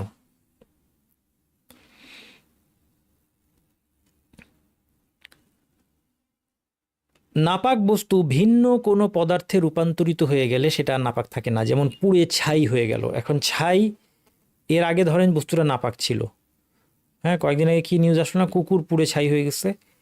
কুকুর পুড়ে ছাই হয়ে গেলে কি হবে? যদি ছাই হয়ে যায় পুরোপুরি, তাহলে সেই ছাইটা কিন্তু পাক, নাপাক নয়, যদিও মূলটা নাপাক ছিল, কারণ এখন বস্তুটা ভিন্ন হয়ে গিয়েছে। হ্যাঁ, যে কোনোভাবে যদি কোনো একটা পদার্থ চেঞ্জ হয়ে অন্য আরেকটা পদার্থ হয়ে যায়, কোনো কেমিক্যাল রিয়াকশনের মাধ্যমে হোক, যেভাবে হোক, অন্য একটা পদার্থ হয়ে গিয়ে এটা ইস্তিহালা বলা হয়। ইস্তিহালার মাধ্যমে কোনো একটা বস্তু পাক হয়ে যায়। জমাট খাদ্যে মরা ইঁদুর জাতীয় কিছু পড়লে কি করতে হবে? এটা রাসূল সাল্লাল্লাহু আলাইহি ওয়াসাল্লাম বলেছেন যে সুইলা রাসূল সাল্লাল্লাহু আলাইহি ওয়াসাল্লাম আন ফারা, রাসূল সাল্লাল্লাহু একটা ইঁদুর সম্পর্কে জিজ্ঞেস করা হয়েছিল। সাকাতাত ফি সামনিন, ঘিয়ের মধ্যে পড়ে গিয়েছে, ইঁদুর মরে গিয়েছে পড়ে। ফাকালা আলকুহা ওয়া মা হাওলাহা ফাতরাহুহু ওয়া কুলু সামনাকুম, এটাকে ফেলে দাও, এর চারদিকে যে অংশটা এফেক্টেড হয়েছে সেটুক তুলে ফেলে দাও, বাকি ঘিটা তোমরা খাও। যা নাপাকি শুষে নেয়, ধরা যাক ফোম, গদি জাতীয় জিনিসে নাপাকিটা ঢুকে গিয়েছে, এই জায়গায় রংগন্ধ স্বাদ দিয়ে নাপাকি নির্ণয় করলে হবে না, কারণ এখানে হয়তো শুষে নিয়েছে, রংগন্ধ স্বাদ কিছু দেখা যাচ্ছে না, কিন্তু ভিতরে কিন্তু নাপাকিটা রয়ে গিয়েছে। এই ক্ষেত্রে এটাকে ধুইতে হবে যতক্ষণ না নিশ্চিন্ততা আসে, অথবা মোস্ট প্রবাবলি মনে হয় যে নাপাকটা ধুয়ে গেছে, ততক্ষণ এটা ধুইতে হবে। তাহলে রংগন্ধ স্বাদের লক্ষণ দিয়ে এই ক্ষেত্রে নাপাকি আছে না নাই সেটা নির্ণয় করলে হবে না। পোশাকের কোথায় নাপাকি সে ব্যাপারে যদি সন্দেহ হয়, যদি পোশাকটা ছোটোখাটো কিছু হয়, ধুয়ে ফেলা সহজ, পুরোটা ধুয়ে ফেলি আমরা, নিরাপদ। যদি সেরকম না হয়, অনেক বড় পোশাক, পুরোটা ধোয়া কোনো কারণে কষ্টকর, তাহলে আমরা তাহাররি অবলম্বন করতে পারি। তাহাররি মানে হচ্ছে নির্ণয় করার চেষ্টা করা যে কোথায় হতে পারে। হয়তো আমি একটু চিন্তা করে বুঝতে পারলাম যে না, এই নিচের অংশে আমার লেগেছে, তাহলে যেই অংশ নিচের অংশে কোথাও লেগেছে, তাহলে নিচের অংশটা ধুয়ে ফেললে হবে। অর্থাৎ যতটুকু ধুয়ে ফেললে আমি মোটামুটি নিশ্চিত যে নাপাকি ধোয়া হয়ে যাবে, এর বাইরে কোথাও নাপাকি লাগে না, সেটুকু ধুয়ে ফেললে হবে। আচ্ছা, বিবিধ কিছু মাসালা, এটা দেখি আমাদের আজকে ক্লাস শেষ। কোনো বস্তু নাপাক হওয়ার ব্যাপারে সন্দেহের বিধান কি? কোনো সন্দেহের দরকার নাই। আপনি কোনো পাবলিক প্লেসে গিয়েছেন, একটা প্রশ্ন আমাকে করা হয়েছিল, এটা আবার আমরা নিয়ে আসলাম কারণ এটা খুব ভালো এক্সাম্পল। একটা পাবলিক প্লেসে আপনি গিয়েছেন, সেখানে একটা চেয়ারে বসার সময় আপনার সন্দেহ লাগলো যে কত মানুষ এখানে আসে যায়, শিশুরা আসে যায়, কেউ কখনো হয়তো এখানে প্রস্রাব করেছে বা কিছু নাপাকি লেগেছে, আমি এখানে বসবো না। আপনার যেহেতু আপনার জানা নাই, সেই জন্য আপনি এটাকে পাক ধরবেন এবং সেখানে বসলেও আপনি ওই পোশাকে সালাত আদায় করতে পারেন। কোনো বস্তু নাপাক হওয়ার ব্যাপারে সন্দেহের দরকার, এটা একটা মূল নীতি। আল ইয়াকিনু লা ইয়াজুলু বিশাক্কি, সন্দেহের উপর ভিত্তি করে কোনো সিদ্ধান্ত নেওয়া হয় না। যেটা নিশ্চিত, যে মৌলিক, যেটার মূল হচ্ছে পাক হওয়া, যেটা মূলে পাক ছিল পরবর্তীতে নাপাক হয়েছে কিনা সেটা আমি শিওর না, তাহলে এটাকে পাক ধরবো।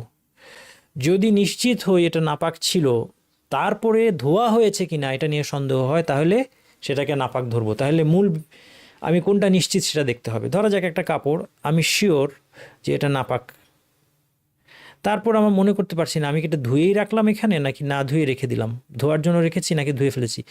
এই ক্ষেত্রে যেহেতু আগে নাপাক ছিল এটা মনে আছে, পরে ধোয়া হয়েছে কিনা সন্দেহ, তাইলে এটাকে নাপাক ধরতে হবে। নতুবা আপনার কোনো নাপাকির ব্যাপারে আমরা সন্দেহ করব না। নাপাকির অস্তিত্ব ভুলে গিয়ে যদি কেউ সালাত আদায় করে অথবা না জেনে সালাত আদায় করে, তার সালাত রিপিট করতে হবে না। রাসূলুল্লাহ সাল্লাল্লাহু আলাইহি ওয়াসাল্লাম একবার সালাতের শুরু করার পরে মাঝপথে জুতা খুলে রাখলেন। সাহাবীরা রাসূল সাল্লাল্লাহু আলাইহি ওয়াসাল্লামকে যাই করতে দেখতেন সেটারই ফলো করতেন। এখনকার যুগে কোনো আহলে কোরআন হলে বলতো যে আগে দেখি কোরআনের মধ্যে জুতা খুলতে বলা হয়েছে কিনা, কিন্তু সাহাবীদের আন্ডারস্ট্যান্ডিংটা সেরকম ছিল না। সাহাবীরা বুঝতে পেরেছিলেন যে কোরআনই আদেশ দিয়েছে, ওমা আতাকুমুর রাসূলু ফাখুযুহ, রাসূল তোমাদেরকে যেটা দেন সেটা নাও। কিছু মূর্খ আছে যারা আরবি ভাষা সম্পর্কে সম্পূর্ণ অজ্ঞ, তারা মনে করে যে এই আয়াতে আতা মানে কোনো বস্তু দেওয়া বোঝানো হয়। রাসূল যা দেন এটা দেওয়া বলতে যে বিধান দেওয়াও বোঝানো হয়, এটা বোঝার মতো আরবি ভাষার জ্ঞান তাদের নাই। এই জন্য না জেনেই তারা অনেকে এই আয়াতের সমালোচনা করে। আমি দেখেছি যে এই আয়াতটা দিয়ে যখন দলিল দেওয়া হয় কিছু না বুঝেই, হ্যাঁ, তাদের আরবি শেখার মতো ধৈর্যটাও হয় নাই, অনেক বড় বিষয় নিয়ে অনেক বড় কথা তারা বলছে যে নবীকে না মানলেও চলবে, হাদিস না মানলেও চলবে, বুখারি এগুলো কী করে রাখছে না রাখছে, এসব হাবিজাবি অনেক কথা। এই বিষয়ে কোনো কিছু না জেনেও টম ডিক হ্যারি তারা এই কথাগুলো বলে, এবং তারা অজ্ঞ, আরবি ভাষা শেখার মতো ধৈর্য তাদের নাই। তারা জানে না যে আতাকুম দেওয়া দেওয়া বলতে যে শুধু কোনো ফিজিক্যাল বস্তু দেওয়া বোঝায় না, আরবি ভাষায় এটা দিয়ে বিধান দেওয়া বোঝায়। যাই হোক, সাহাবীরা এটা বুঝতেন যে কোরআনই বলেছে এটা করতে, এই জন্য তারা অক্ষরে অক্ষরে তারা দেখতে যেতেন যে কোরআনের মধ্যে আছে কিনা, এটা দেখতে যান নাই যে জুতা খুলতে হবে। তারা দেখছেন যে নামাজের মধ্যে রাসূলুল্লাহ সাল্লাল্লাহু আলাইহি ওয়াসাল্লাম জুতা খুলে রাখছেন, আমরাও জুতা খুলে রাখবো। নামাজ শেষ করে রাসূল সাল্লাল্লাহু আলাইহি ওয়াসাল্লাম জিজ্ঞেস করলেন যে তোমরা জুতা কেন খুললে? তারা বললেন যে আপনাকে খুলতে দেখেছি সেই জন্য। তখন তিনি বললেন যে না, আমার জুতায় নাপাকি ছিল, জিবরিল আলাইহিস সালাম তিনি আমাকে এটা জানিয়েছেন, এই জন্য আমি খুলে রেখেছি। এরপর তিনি বললেন যে কেউ যদি নামাজে আসে তখন যেন সে আগে জুতাটা চেক করে, জুতার নিচে যদি কোনো নাপাকি লেগে থাকে সে ঘষে ফেলবে সেটা, ওয়াল ইউসাল্লি ফিহিমা, তারপরে ঘষে নিয়ে মাটিতে ঘষে পরিষ্কার করে নিয়ে সে কী করবে, ওই জুতা পরেই নামাজ পড়তে পারে। সে চাইলে জুতা পরে নামাজ পড়ে যায়, জুতা খোলা শর্ত নয়। কিন্তু মসজিদে আমরা কখনোই জুতা পরে ঢুকবো না, কারণ মসজিদ যেহেতু পরিচ্ছন্ন রাখার ব্যাপার আছে। এখনকার মসজিদ যেটা মার্বেল পাথর দিয়ে বা টাইলস দিয়ে মোজাইক দিয়ে ফ্লোর করা আছে, সেখানে তো জুতা নিয়ে ঢোকার সুযোগ নাই। কিন্তু রাসূলুল্লাহ সাল্লাল্লাহু আলাইহি ওয়াসাল্লামের যুগে তারা যেহেতু মাটির উপর নামাজ পড়তেন, তাদের সেই জুতা খোলা বা পরা তাতে কিছু আসে যেত না, কিন্তু নাপাক আছে কিনা এটা দেখতে হবে। এই হাদিস থেকে আরও বোঝা যায় যে জুতার নাপাকি, দেখেন বলেছেন, রাসূলুল্লাহ সাল্লাল্লাহু আলাইহি ওয়াসাল্লাম বললেন যে ঘষে নিবে, তার মানে পানি শর্ত না নাপাকি দূর করার জন্য। এই হাদিস থেকে বোঝা যাচ্ছে যেহেতু তিনি নামাজের একটা অংশ নাপাকি নিয়ে পড়েছেন, জিবরিল আলাইহিস সালাম তাকে জানানো পর্যন্ত সেই অংশটা আবার রিপিট করেন নাই, তার থেকে বোঝা যাচ্ছে যে কেউ যদি নাপাকির কথা ভুলে গিয়ে অথবা না জেনে সালাত আদায় করে ফেলে, তারপরে তার খেয়াল হয় যে আরে এই কাপড়টা তো নাপাক ছিল, তাহলে নামাজ কি করতে হবে না, রিপিট করতে হবে না। কিন্তু কেউ যদি অজু ছাড়া নামাজ পড়ে তারপর খেয়াল হয় আরে আমি তো অজু করি নাই, তখন তাকে নামাজ রিপিট করতে হবে। এটা মনে রাখতে হবে, এই দুটোর মধ্যে পার্থক্য আছে। নাপাকের অনুসন্ধান কাম্য নয়। একটা বালতিতে আপনি পানি দেখতে পাচ্ছেন, আপনার জিজ্ঞেস করার দরকার নেই যে ভাই পানিটা কার, এই পানির মধ্যে কি কোনো নাপাক কিছু পড়ছে, জিজ্ঞেস করার কোনো দরকার নাই। ইয়াকুম আল গুলুওয়া ফিদ্দিন, রাসূল সাল্লাল্লাহু আলাইহি ওয়াসাল্লাম বলেছেন যে তোমরা দিনের মধ্যে বাড়াবাড়ি করো না। ইন্নামা আহলাকা মান কানা ক্বাবলাকুম আল গুলু, তোমাদের পূর্ববর্তীদেরকে ধ্বংস করেছে কোন জিনিসটা, এই গুলু, বাড়াবাড়িটাই তোমাদের পূর্ববর্তীদেরকে ধ্বংসের কারণ ছিল। নাপাক বস্তুর ক্রয় বিক্রয় সংক্রান্ত মাসাইল, এটা গুরুত্বপূর্ণ। আজকের আলোচনা শেষ আমাদের প্রায়, একটু যে মনোযোগ রাখতে হবে আপনাদের সেটা হচ্ছে এই মাসালাটা একটু মনোযোগ রাখতে হবে।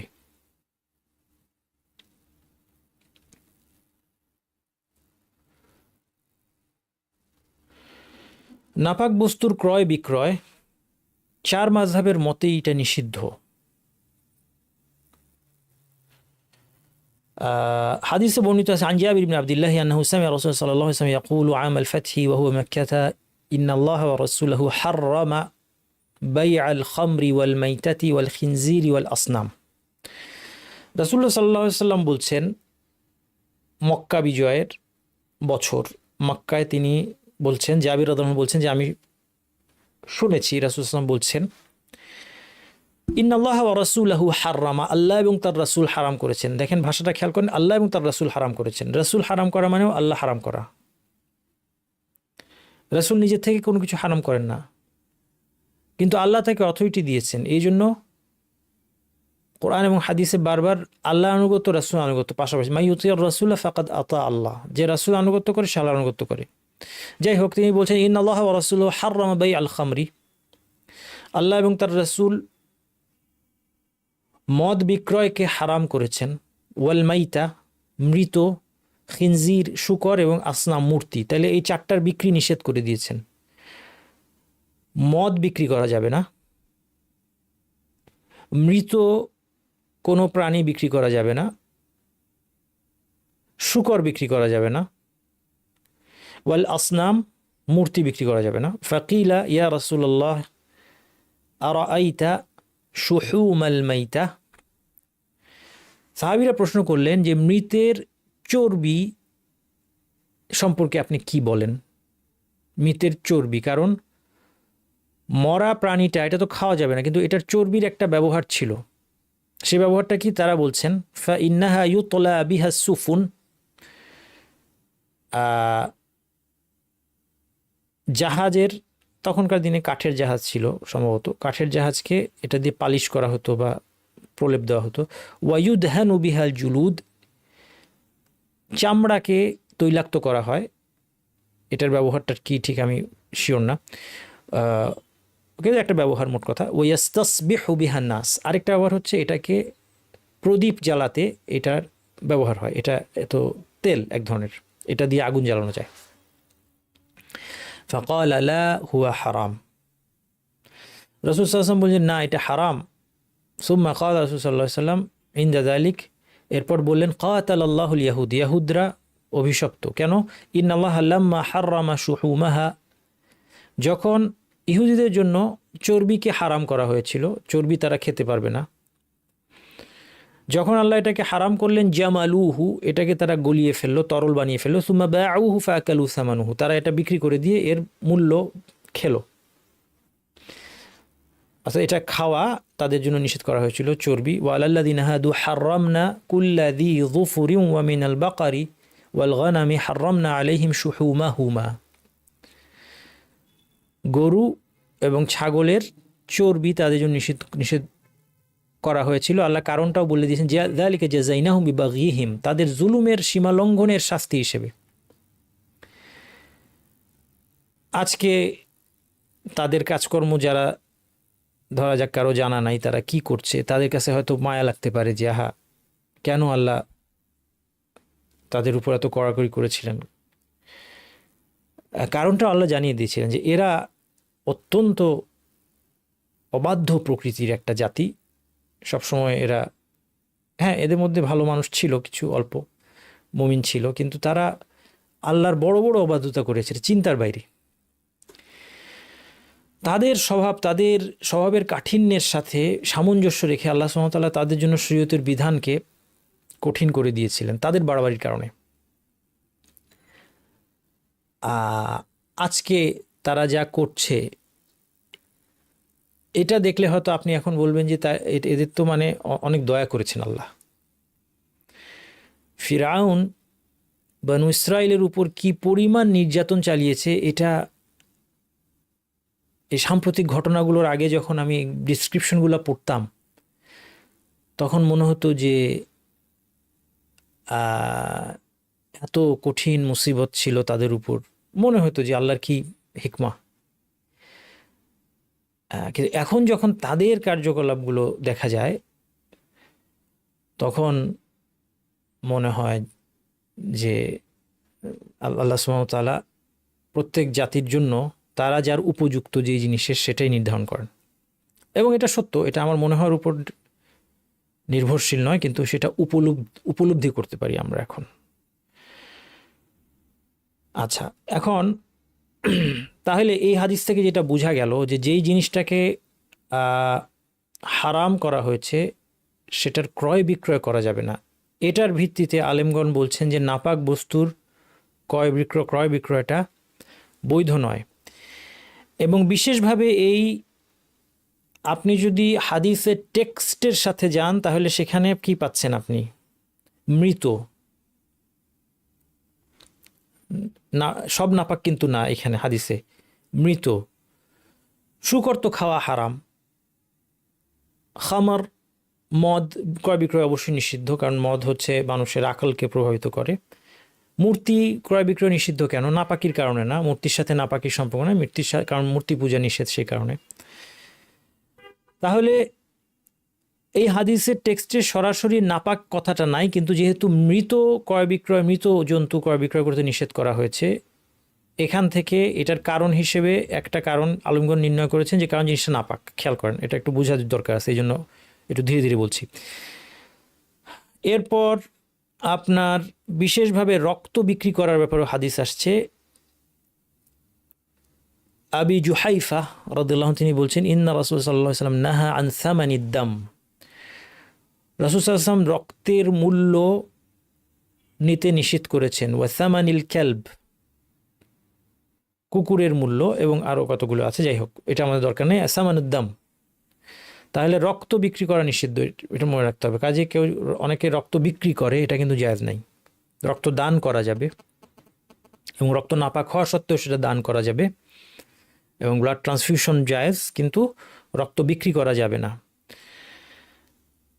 তো যাই হোক, মৃত বিক্রি করা যাবে না, রক্ত বিক্রি করা যাবে না, এই দুটার ব্যাপারে নিষেধাজ্ঞা এসেছে। এখান থেকে একটা জেনারেল প্রিন্সিপাল আলেমরা বলছেন যে নাপাক কোনো বস্তুর ক্রয় বিক্রয় করা যাবে না। তাহলে এখন যে প্রশ্নটা আসবে, ধরা যাক সার হিসেবে নাপাকির ব্যবহার। আচ্ছা, সারের ক্ষেত্রে যদি সারের বেশিরভাগটা রাসায়নিক পদার্থ হয়, সিংহভাগ রাসায়নিক পদার্থ, তাহলে এর সাথে কিছু নাপাকি মিশ্রিত থাকলে এটা ক্রয় বিক্রয় করা যাবে। কিন্তু যদি সিংহভাগ নাপাক হয়, সিংহভাগটাই নাপাক হয়, তাহলে সেটা ব্যবহার করা যাবে, কিন্তু ক্রয় বিক্রয় করা যাবে না। বিশেষত যদি সেটা মৃত বা রক্ত হয়। কারণ কি মৃত বা রক্ত বিশেষভাবে কেন বললাম? কারণ এই যে দুটো হাদিস আমরা দেখলাম, সেখানে মৃত এবং রক্তের ক্রয় বিক্রয়ের ব্যাপারে নাস আসছে, অর্থাৎ টেক্সট আসছে। আর নাপাক, যে কোনো নাপাকির ক্ষেত্রে এই বিধান প্রযোজ্য, এই রুলটা ডিরাইভড, এটা নাস আসে নাই। তাহলে যেহেতু মৃত আর রক্তের ব্যাপারে টেক্সট আসছে, নাস আসছে, এই জন্য যদি সারটা এমন হয় যে এই সারের মধ্যে মৃত জন্তু আর রক্ত, এটার পরিমাণ বেশি, রাসায়নিকের পরিমাণ কম, তাহলে এটা ক্রয় বিক্রয় করা যাবে না। তবে ব্যবহার করা যাবে, ব্যবহার করতে বাধা নাই, কারণ রাসূল সাল্লাল্লাহু আলাইহি ওয়াসাল্লাম ব্যবহার করতে নিষেধ করেন নাই। ওই যে মৃত প্রাণীর চর্বি দিয়ে যে প্রদীপ জ্বালানো অথবা অন্যান্য ব্যবহার, সেটা দিয়ে কোথাও জাহাজ পালিশ করা ইত্যাদি, এটাকে কিন্তু তিনি নিষেধ করেননি। তার থেকে কি বোঝা যাচ্ছে যে এটা ব্যবহার জায়েজ, কিন্তু নিষেধ করেছেন ক্রয় বিক্রয়টা। তিনি যে ক্রয় বিক্রয় নিষেধ করেছেন কীভাবে বুঝলেন? হাদিসের শেষ অংশে, যেখানে ইহুদিদের সাথে তুলনা করলেন। ইহুদিরা কি করেছিল? তারা ব্যবহার করছে, সেটাকে দোষ দেওয়া হয়নি, তারা বিক্রি করে দিয়েছে, এটাকে দোষ দেওয়া হয়েছে। আর যদি নাপাকিটা অন্য কিছু হয়, ধরা যাক মলমূত্র এবং সেটার সাথে রাসায়নিক পদার্থ, যদি গরুর গোবর হয় কোনো অসুবিধা নাই, কারণ গরুর গোবর তো পাক। গরুর গোবরকে সার হিসেবে যদি ব্যবহার বা ক্রয় বিক্রয় করা হয় সমস্যা নাই, গরু ছাগলের গোবর। কিন্তু যদি এমন কোনো গোবর, যেটা ধরা যাক গাধার গোবর বা এই ধরনের, যে প্রাণীটা খাওয়া নিষিদ্ধ, এরকম প্রাণীর মলমূত্র বা গোবর, এগুলো মিশিয়ে যদি বিক্রি করা, সেটার পরিমাণ বেশি হয়, সেই ক্ষেত্রেও সেটার ক্রয় বিক্রয় পরিহার করাই উত্তম। ব্যবহার করা যাবে সব অবস্থায়। কোনো বস্তুতে, এরপরের মাসালা, তাহলে এটা গেল নাপাক বস্তু। নাপাক বস্তুর সংস্পর্শ, নাপাক বস্তুর সংস্পর্শ প্রয়োজনের খাতিরে বৈধ। প্রয়োজন শেষ হয়ে গেলে ধুয়ে ফেলতে হবে।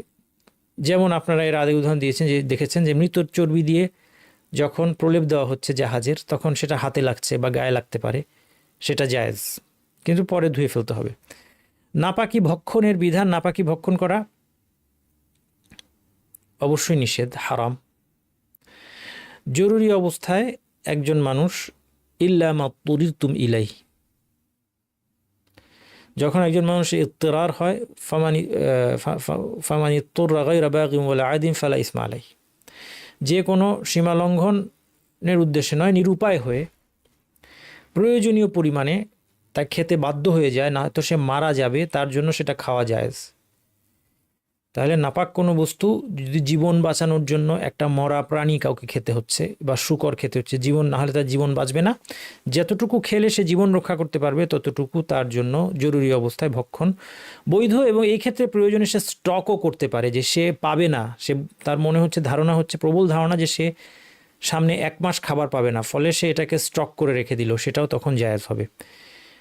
জরুরি অবস্থায় নাপাকি ভক্ষণ, এটা বললাম। চিকিৎসার জন্য নাপাক বস্তু ভক্ষণ করা যাবে না, কারণ চিকিৎসা ব্যাপারটা হচ্ছে যে নাপাক বস্তুটা খেলেই তার রোগ ভালো হবে এটার কোনো নিশ্চিত সম্পর্ক নাই। রাসূল সাল্লাল্লাহু আলাইহি ওয়াসাল্লাম বলেছেন তাদাওয়াউ ওয়ালা তাদাওয়াউ বিহারাম, তোমরা চিকিৎসা করো কিন্তু হারামের মাধ্যমে কখনো চিকিৎসা করবে না। এই জন্য মনে রাখবেন, চিকিৎসার নাম দিয়ে কোনো হারাম বস্তু ভক্ষণ করা জায়েজ নাই।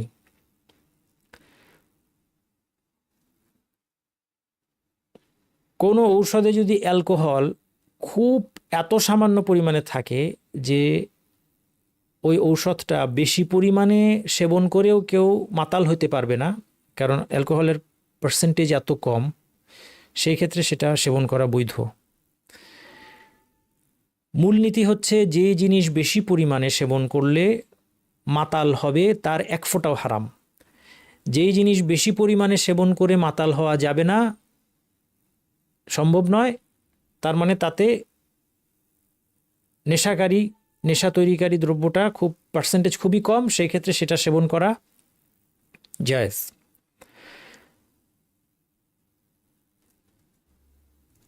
সুবহানাকাল্লাহুম্মা ওয়া বিহামদিকা আশহাদু আল্লা ইলাহা ইল্লা আনতা আস্তাগফিরুকা ওয়া আতুবু ইলাইক। ওয়ালাইকুম আসসালাম। হায়েজ অবস্থায় মুসহাফ ধরা যাবে কি না? হায়েজ অবস্থায় মুসহাফ গিলাফের উপর দিয়ে ধরবেন, তেলাওয়াত করা যাবে, গিলাফের উপর দিয়ে ধরবেন অথবা গ্লাভস পরে নেবেন এবং অন্তত পক্ষে সরাসরি আয়াতের উপর টাচ করা অ্যাভয়েড করবেন, এটা হচ্ছে মিনিমাম। আর গিলাফের উপর দিয়ে অথবা গ্লাভস পরে ধরেন অথবা মোবাইল থেকে পড়লে আর কোনো চিন্তা নাই, আর তেলাওয়াত করতে পারবেন হায়েজ অবস্থায়।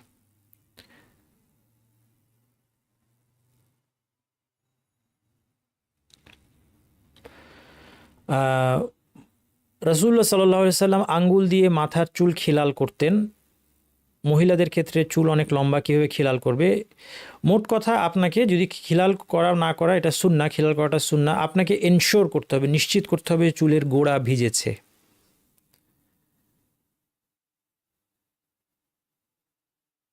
পুরো শরীরে আগে ডান দিকে পানি ঢালা, তারপর বাম দিকে পানি ঢালা, এটা আলেমরা বলছেন সুন্নাহ।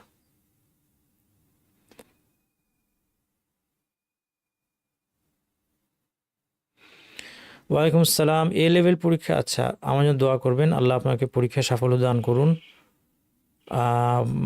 পরীক্ষা হলে ঢুকবো 2টায়, শেষ হতে 5টা বেজে যাবে। স্কুলের প্লেগ্রাউন্ডের ক্লাসরুমে সালাতে জায়গা করে দেয়, কিন্তু সেখানে চারপাশে বড় বড় কার্টুন, মানুষ, পশু আছে। হ্যাঁ, ওখানেই নামাজ পড়বেন, কোনো অসুবিধা নাই। ওয়ালাইকুম আসসালাম রহমতুল্লাহ। এই কোর্সে রেজিস্ট্রেশন করা যাবে? এই কোর্সে রেজিস্ট্রেশন ক্লোজ হয়ে গিয়েছে। ইমেল অ্যাড্রেসটা দিব, ইয়েস, ইমেল অ্যাড্রেসটা আমি চ্যাট বক্সে সবার জন্য লিখে দিচ্ছি ইনশাল্লাহ।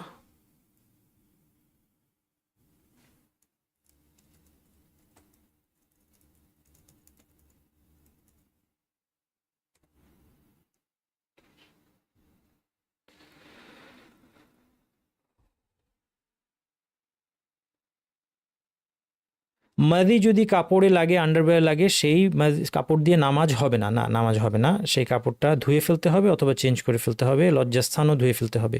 মাদি নাপাক, মাদি নিয়ে নামাজ হবে না, যদি না খুব সামান্য পরিমাণ হয়, অর্থাৎ ধোয়ার পরে কিছু অংশ লেগে থাকতে পারে, খুবই সামান্য, যেটা আমরা বলেছি যে কোনো পরিমাণ নাপাকি অল্প পরিমাণ উপেক্ষার যোগ্য। আচ্ছা, লম্বা প্রশ্ন করেছেন, সুপরামর্শ দিতে বলেছেন। নামাজ আপনি একটু ইমেল করেন কষ্ট করে, আপনাকে ইমেইলে উত্তর দিব। হ্যাঁ, এখানে এই লম্বা প্রশ্নগুলো এবং অন্যান্য বিষয় বহির্ভূত, কোর্স বহির্ভূত কোশ্চেনগুলো আপনারা ইমেইলে করলে সবচেয়ে ভালো হয়। কুকুরের লালার সাথে শুকুরের লালা অপবিত্র না, শুকুরের লালা অপবিত্র নয়, যদিও শুকুরের লালার সাথে আপনার সংস্পর্শের সম্ভাবনা খুবই কম জীবনে, আমাদের বেশিরভাগেরই, তারপরেও জেনে রাখা ভালো। কুকুরের লালার বিধানটা শুধুমাত্র কুকুরের লালার ক্ষেত্রেই নির্দিষ্ট। তাজউইদ শিক্ষার্থী ভালো শিক্ষিকা হতে চাইলে কি যোগ্যতা অর্জন করতে হবে? কোরআনের শিক্ষিকা হিসেবে আপনি কোরআনের আমল আপনার মধ্যে থাকা দরকার, কোরআনের আমল এবং কোরআনের আখলাক, এটা সবচেয়ে জরুরি বিষয়। এবং অবশ্যই তাজবিদ শেখাচ্ছেন, আপনার তাজবিদ ঠিক হতে হবে, এই জন্য সুযোগ্য শিক্ষকের কাছে শুনিয়ে নেবেন আপনার তেলাওয়াত ঠিক আছে কিনা।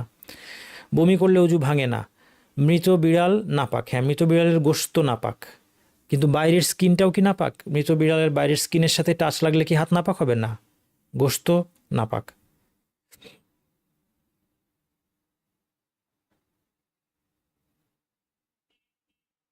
ওয়ালাইকুম আসসালাম। কাজ করার সময় কাপড়ে যদি ছিটে অল্প রক্ত লাগে নামাজ হবে কি না? অর্থাৎ ধরা যাক কেউ গোশত কাটছেন বা কিছু, যদি রক্তের পরিমাণটা অল্প হয়, খুবই অল্প, যেটা আমরা বলেছি, যদি নিজে বুঝতে না পারেন আরও দু একজনকে জিজ্ঞেস করতে পারেন, যে খুব অল্প হলে সেটা উপেক্ষার যোগ্য, কিন্তু যদি অল্প না হয় তাহলে সেটা চেঞ্জ করে বা ধুয়ে নামাজ পড়তে হবে। বমি নাপাক নয়, আমরা তো এই ক্লাসটাই নিলাম এটা বোঝানোর জন্য এবং আমরা ক্লাসে এটা আলোচনা করলাম।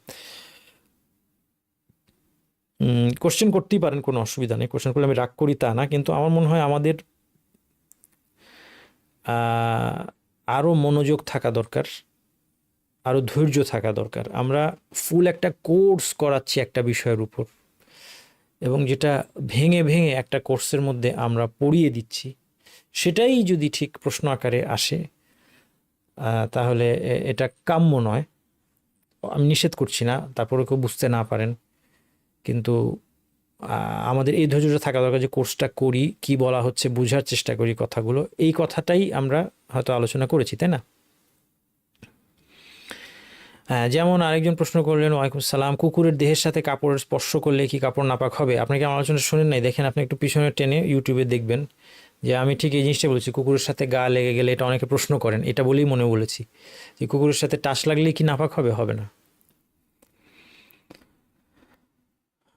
হানাফি ফিখে বমি আর বীর্য নাপাক, এর সপক্ষে কি হাদিস আছে? আছে, হাদিস আছে। যেমন বীর্য নাপাক হওয়ার দলিল হচ্ছে যে এই হাদিসে আয়েশা রাদিয়াল্লাহু আনহা ধুয়ে ফেলেছেন, সেটা নাপাক না হলে ধুলেন কেন, এবং আর অন্যান্য দলিল আছে। শুনেন, দলিল ছাড়া কেউ কেউ কথা বলে না। এরপর বাকি রইল যে দলিল সবার আছে, সবাই দলিল দিয়ে কথা বলে, কোনো আলেম দলিল ছাড়া কোনোদিনও বলে না। এরপরে বাকি রইল যে আপনি কোন দলিলটার অনুসরণ করবেন বা কার কথাটা অনুসরণ করবেন, সেটার মূলনীতিগুলো আমরা প্রথম লেকচারে আলোচনা করেছি। আপনারা প্রথম লেকচারটা একটু ইউটিউবে কষ্ট করে শুনবেন, এই লেকচারটা আমার মনে হয় উপকারী। উটের প্রস্রাব খাওয়ার হাদিসের ব্যাখ্যা হচ্ছে তাদের রোগের কারণে চিকিৎসা হিসেবে সেটা বলা হয়েছে। তা থেকে বোঝা যাচ্ছে যে উটের প্রস্রাবটা কি পাক, না পাক হলে ওটা পারমিশন থাকতো না। নিশ্চয়ই এটা কেউ শখ করে খাবে না। সাদা স্রাবের কারণে অজু ভাঙে, এটার দলিল কারণ জানতে চাচ্ছিলাম। এর ভিন্ন মত আছে সম্ভবত। শ্বেতস্রাবের কারণে যেটা আপনার অজু ভাঙে না, যেই মতটা, এই মতটা সাম্প্রতিক আলেমদের মধ্যে দুই একজন বলেছেন, কিন্তু মোটামুটি বেশিরভাগ আলেম যুগে যুগে লজ্জাস্থান থেকে যা কিছু বের হয় সেটাকে অজু ভঙ্গকারী হিসেবে গণ্য করেছেন। তো সেই জন্য এই যে মতটা যে শ্বেতস্রাবের কারণে অজুও ভাঙবে না, আমরা বলেছি শ্বেতস্রাব পাক, না পাক নয়, এটা ঠিক আছে, এটার পক্ষে দলিল আছে এবং আলেমদের মত আছে।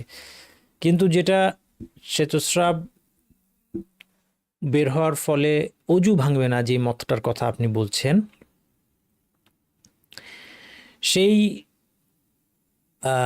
সেই মতটা সাম্প্রতিক সময়ের কিছু আলেমরা বলেছেন। আমার এখন ওই মতটা মানে অ্যাডপ্ট করার সাহস হয় না।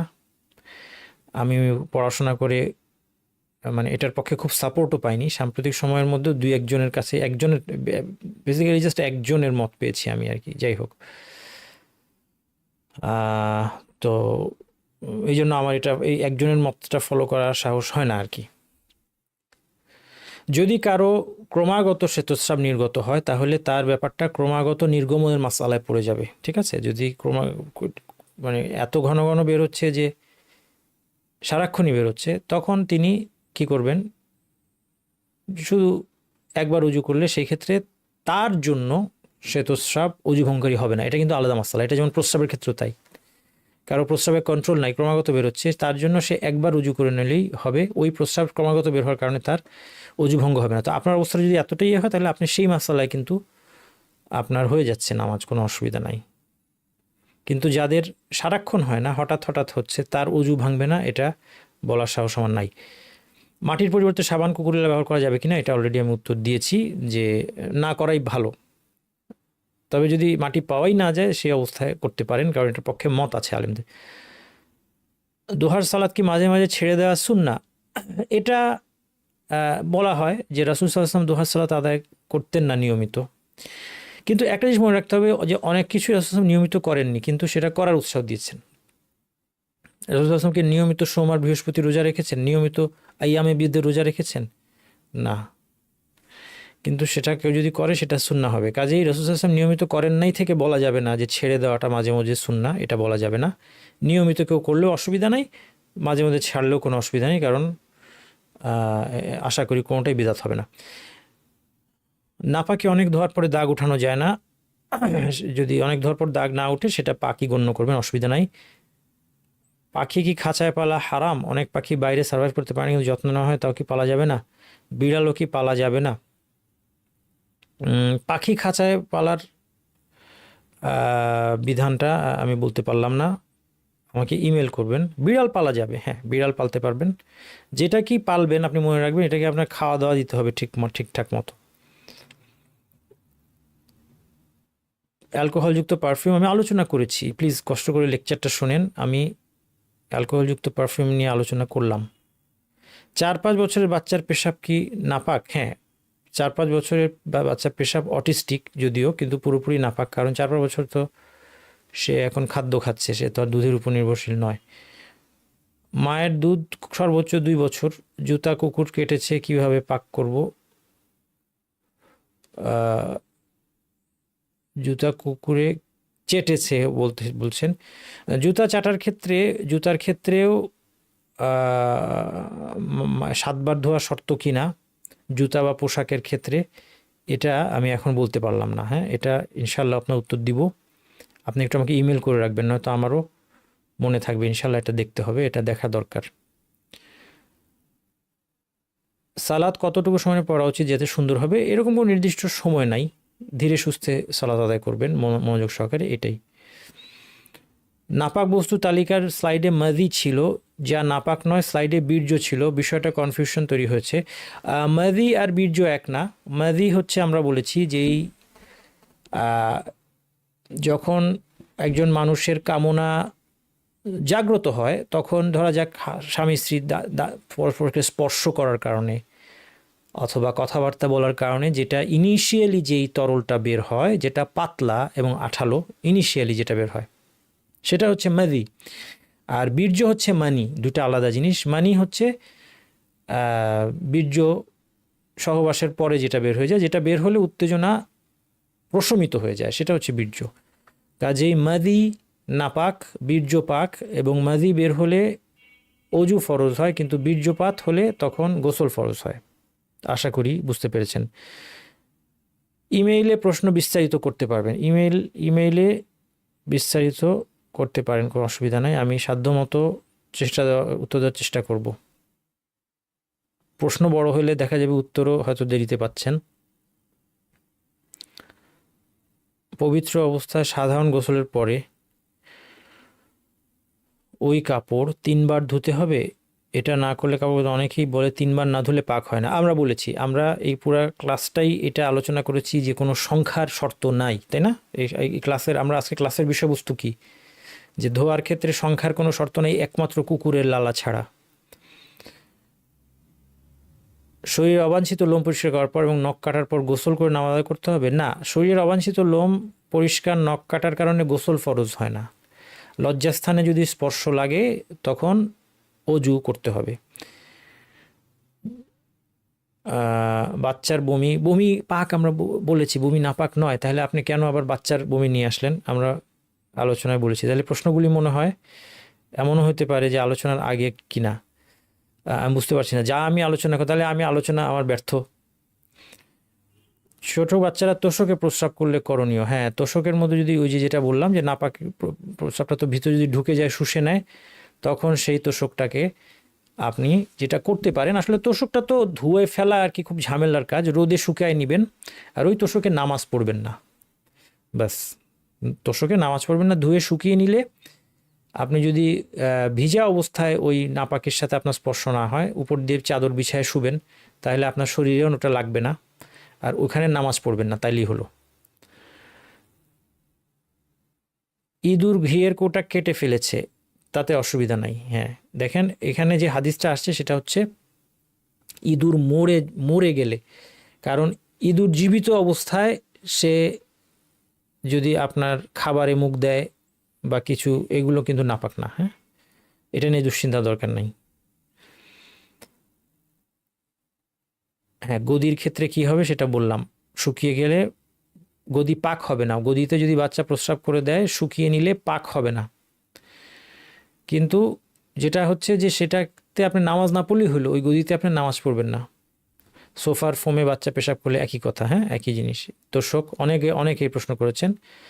তোষক, সোফার ফোম, গদি, এগুলোতে যখন বাচ্চা পেশাব করে দেয়, এটা আপনি শুকিয়ে নেবেন, রোদে শুকিয়ে নেবেন, কিন্তু নাপাকি 100 ভাগ দূর হবে এতে। এটার এমন কোনো কথা নেই। যেটা করবেন সেটা হচ্ছে এটার উপর নামাজ পড়বেন না, তাইলেই হলো। আর এটার উপর চাদর বিছিয়ে তার উপর শুবেন।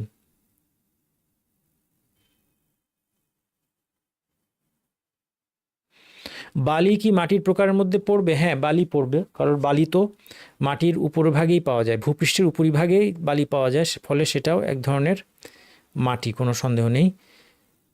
ছোট বাচ্চার লজ্জাস্থানে হাত লাগলে অজু করতে হবে না, এটা আমরা গতদিন আলোচনা করেছিলাম। শুধুমাত্র নিজের লজ্জাস্থান স্পর্শ করলে অজু যায়। নাটমেগ ব্যবহার করে রান্না করলে বিরিয়ানি হালাল না হারাম? কেউ কেউ এটাকে হারাম বলেছেন।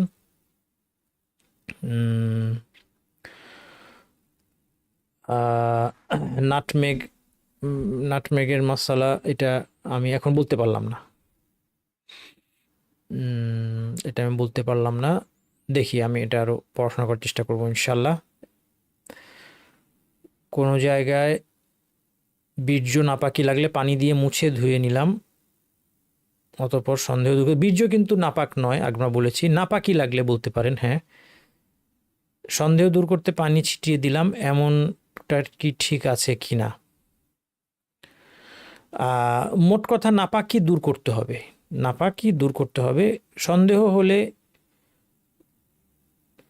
পানি ছিটানোর একটা হাদিস আছে, সেই হাদিসটার সম্ভবত ইস্তিনজার ক্ষেত্রে, সেই হাদিসটার বিশুদ্ধতার ব্যাপারটা এখন আমি বলতে পারছি না, এটা আমার দেখতে হবে। মেয়ে বাচ্চা কাপড়ে বারবার প্রস্রাব করে দেয়, প্রস্রাব করলে কাপড়ের জায়গায় ছড়ানো ছিটানো লেগে যায়, শুধু যতটুকু যা প্রস্রাব করে শেষে ধোয়ার সুযোগ থাকে না, যেহেতু প্রস্রাব ছড়ানো ছিটানোভাবে লেগে যায়। কাপড় ধোয়ার ক্ষেত্রে নির্দিষ্ট প্রস্রাব জায়গাতে না ধুয়ে ট্যাপ বা ঝর্ণার নিচে, এই একই প্রশ্নটা আমার মনে হয় আগেও করা হয়েছে আমাকে, ঠিক সেম প্রশ্নটা, একদম এক্স্যাক্টলি এই প্রশ্নটা। তো প্রশ্ন করার পর আপনারা ওই প্রশ্ন তো দেখতে হবে একটু আমি উত্তর দিয়েছি কিনা। মোট কথা, নাপাকি দূর করতে হবে। ট্যাপ ছেড়ে দেন আর যেভাবেই ধোন, সাবান দিয়ে বালতিতে যেভাবে ধোন, আপনার যেভাবে ধোয়ার পরে আপনার মনে হয় যে মোস্ট প্রবাবলি নাপাকি চলে গিয়েছে, তাতেই হবে। যদি আপনার ওয়াসওয়াসার সমস্যা থাকে, হ্যাঁ, কারণ আপনার মনে হচ্ছে যে নাপাকি থেকে যাচ্ছে, তাহলে আপনি অন্য কাউকে দায়িত্ব দেন ধোয়ার, অন্য কাউকে জিজ্ঞেস করেন। কেউ নিজে খুঁতখুঁতি বেশি থাকলে তাকে অন্য একজন জিজ্ঞেস করতে হবে, তখন সে বুঝতে পারবে যে না, আমি অতিরিক্ত করছি। বাসার অন্যদিকে জিজ্ঞেস করেন, কাজের লোককে জিজ্ঞেস করেন, অন্য কাউকে দিয়ে ধোয়ান, ঠিক আছে? কিন্তু মোট কথা হচ্ছে, ট্যাপের নিচে ছেড়ে দিলেন না কীভাবে কী করলেন সেটা কোনো ডিটেলসটা কোনো জরুরি না এখানে। আপনার নাপাকটা দূর করবে, ধুইতে হবে, একটা কাপড়ে নাপাক আছে, নাপাকি আছে, ধুইতে হবে, শেষ। তো এটা তো একটা সুস্থ স্বাভাবিক মানুষ জানে যে আমি এটা ধুয়েছি, এখানে নাপাক চলে গিয়েছে, নাপাকি চলে গেছে, এমন কোনো জটিল বিষয় না। কিন্তু যদি আপনার, যেটা বললাম, ওয়াসওয়াসা থাকে বা মানসিক রোগ থাকে, আপনি আরেকজনের হেল্প নেবেন ইনশাল্লাহ। যে শপিং মলে রেস্টুরেন্টে মদ বিক্রি হয় সেখানে জব করা হালাল হবে না, এই জবটা ছেড়ে দিবেন। ঔষধ ক্যাপসুলের আবরণ জেলাটিন দিয়ে তৈরি হয়, এমন খাওয়ার বিধান কি? জেলাটিন সম্পর্কে আমি বলতে পারছি না। যদি এই জেলাটিনটা উৎস হয় অবিশ্বাসীদের দেশ থেকে আসে, যারা আপনার প্রপারলি প্রাণী জবাই করে না, তাদের দেশ থেকে যদি সেই জেলাটিনটা আসে, ওটা যদি প্রাণীজ হয়, জেলাটিন পদার্থটা কেমন কি দেখতে হবে, এটা আমার মনে নাই জেলাটিনের কী দিয়ে তৈরি। তো সেরকম যদি কিছু হয়, যে ধরা যাক সেটা কোনো একটা প্রাণীর অংশ এবং সেই প্রাণীটা অবিশ্বাসীদের দেশে তৈরি হচ্ছে, মানে অবিশ্বাসী দেশে সেই জেলাটিনটা তৈরি হচ্ছে, তখন সেটা খাওয়া যাবে না। ব্লাড ব্যাংক থেকে রক্ত কিনতে হয় প্রয়োজনে, এর বিধান কি? ব্লাডের কেনাবেচাটা হারাম। আপনি যদি বিনামূল্যে ব্লাড না পান, ডোনার না পান, তখন আপনি বাধ্য হয়ে কিনলেন, সেটা আলাদা। সেটা আপনার জীবন বাঁচানোর জন্য, রোগীর জীবন বাঁচানোর জন্য আপনি করেছেন। সেটা যিনি কিনেছেন, কিনতে বাধ্য হয়েছেন, তার গুনাহ হবে না। যিনি বিক্রি করেছেন সে গুনাহগার হবে। ঠিক আছে? এটা তো নিরুপায় হয়ে, হ্যাঁ, যদি ডোনার না থাকে।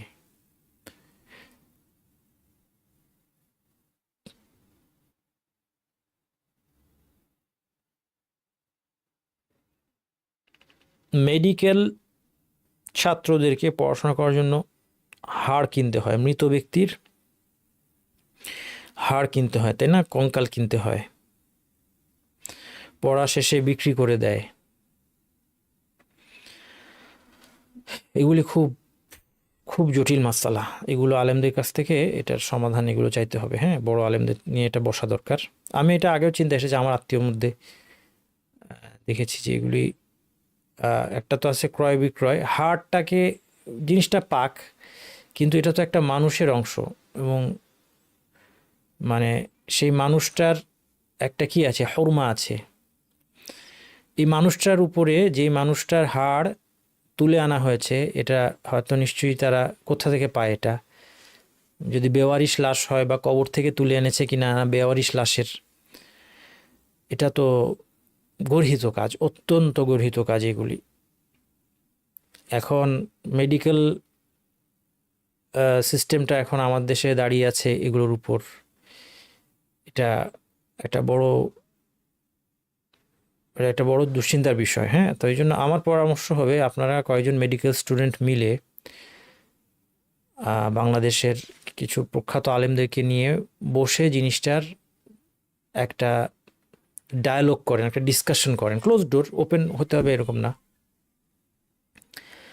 যে এখন প্রথমত এটার বিধান কি, এবং এরপর যখন এটা আমরা বাধ্য হচ্ছি তখন আমাদের করণীয় কি। বিষয়টা কিন্তু শুধু পাক না পাকির ব্যাপার না। কারণ হার্টটা, যেটা আমি বললাম, মুসলিম এবং অমুসলিমেরও তার হার্টটা পাক, কিন্তু এই কাজটা একটা গর্হিত কাজ যদি সে মুসলিম হয় বিশেষত। এই জিনিসগুলি বসতে হবে আলেমদের সাথে বসে। এটা আমার আওতার বাইরে, আমি আপনাকে আর এর বেশি কিছু বলতে পারলাম না। হালাল, এটা বুঝি নাই।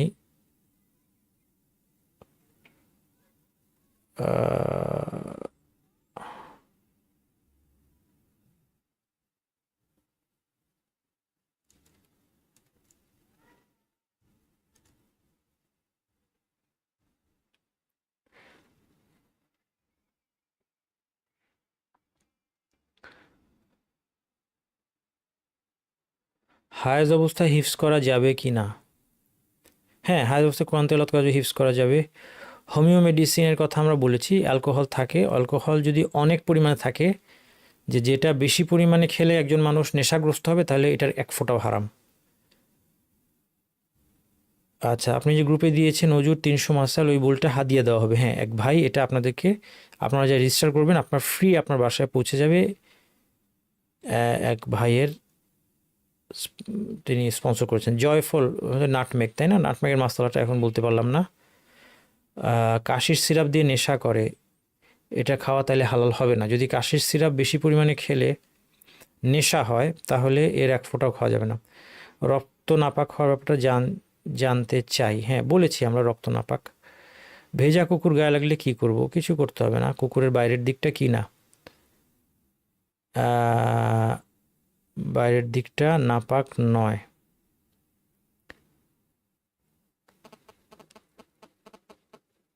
রেজিস্ট্রেশন না করলে সার্টিফিকেট, হ্যাঁ এটাই সিস্টেম আর কি। রেজিস্ট্রেশন না করলে আমরা সার্টিফিকেট দিই না। পরীক্ষা দিতে পারবেন, সবই পাবেন। যদি সার্টিফিকেট পেতেই হয় কষ্ট করে রেজিস্ট্রেশন করে ফেলবেন। জানাবত অবস্থায় কি কোরআন তেলাওয়াত করা যাবে? না, জানাবত অবস্থায় কোরআন তেলাওয়াত করা যাবে না। কোনো ওয়াশিং পাউডারের শুকরের চুইন কিছু মিক্স থাকলে সেই পাউডার দিয়ে কাপড় ধোয়া যাবে কি না?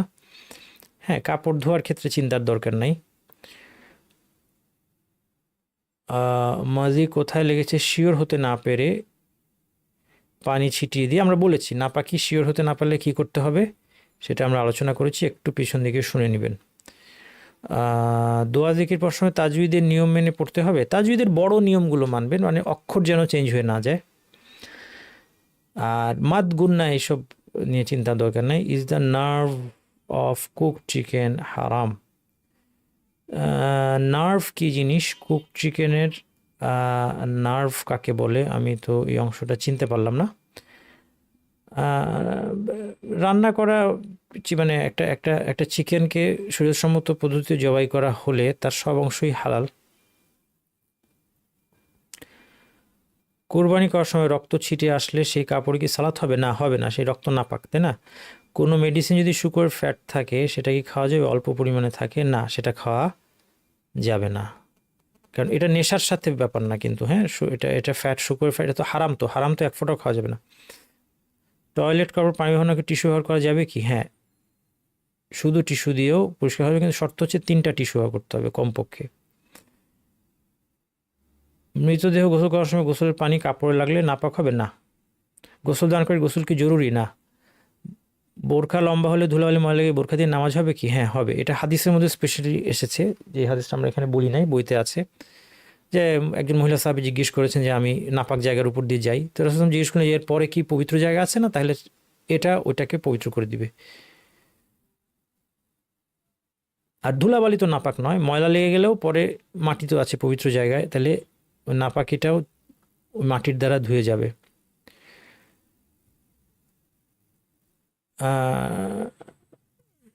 সাদা স্রাবের ডিসচার্জের উপর কন্ট্রোল থাকে না, অজু ভঙ্গ হওয়ার যুক্তি কি? হ্যাঁ, যদি কারো কন্ট্রোল না থাকে, মানে কন্ট্রোল থাকা বলতে হচ্ছে যে কারো যদি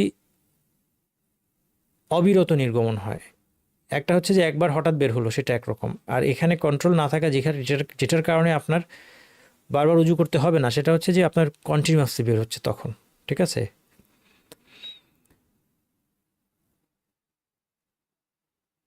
হ্যাঁ, এই প্রশ্নটা অনেকেই করেছেন এই শ্বেতস্রাব নিয়ে। তাহলে যেটা আমি বললাম যে যাদের কন্টিনিউয়াসলি বের হচ্ছে তাদের আপনার একবার উজু করলেই যথেষ্ট। যাদের কন্টিনিউয়াসলি বের হয় না, যখন আপনি দেখছেন বন্ধ হয়েছে, তখন আপনি উজু করে নামাজ পড়ে ফেলবেন, এরপর আর বেশি চিন্তার দরকার নেই আপনার। এরপর নতুন ওয়াক্তের জন্য আরেকবার উজু করবেন, আর আপনার বারবার চেক করতে যাওয়ার দরকার নেই যে বের হলো কিনা, তাই না? মাদি শুকিয়ে গেলেও নাপাক? হ্যাঁ, শুকিয়ে গেলেও সেটা নাপাক হবে। নাপাক তোষের উপর চাদর বিছিয়ে নামাজ পড়া যাবে কি না? নাপাক তোষকের উপর দিয়ে চাদর বিছিয়ে নামাজ পড়ার পক্ষে মত আছে। হ্যাঁ, প্রশ্নোত্তরের জন্য একটা গ্রুপ খোলা যায়, যেখানে আমার ইমেল আছে, ইমেলে প্রশ্ন করলে অসুবিধা কি? আমি ইমেলে উত্তর দিব ইনশাল্লাহ। ঔষধের ভিতরে জিলেটিন থাকলে কি খাওয়া যায়? এটা বিভিন্ন প্রাণীর হাড় থেকে বানানো। হ্যাঁ, যদি প্রাণীর হাড় থেকে জেলাটিন যদি প্রাণীর হাড় থেকে বানানো হয় এবং সেই প্রাণীটা যদি শরীয়তসম্মত পদ্ধতিতে জবাই করা না হয়, অবিশ্বাসীদের দেশের থেকে হয়, তাহলে সেই জিলাটিনটা কিন্তু খাওয়া যাবে না, যখন সেটা আপনার জানা আছে।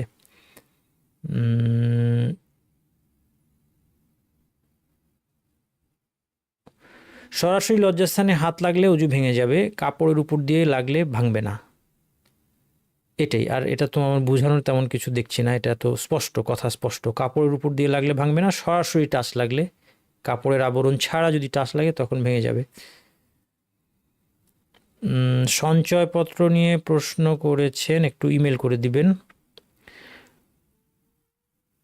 মৃত ব্যক্তির লিভার কিডনি বেচা না, কোনো বেচা কেনা যাবে না। জীবিত ব্যক্তি থেকে এসব নেওয়া যাবে কি না?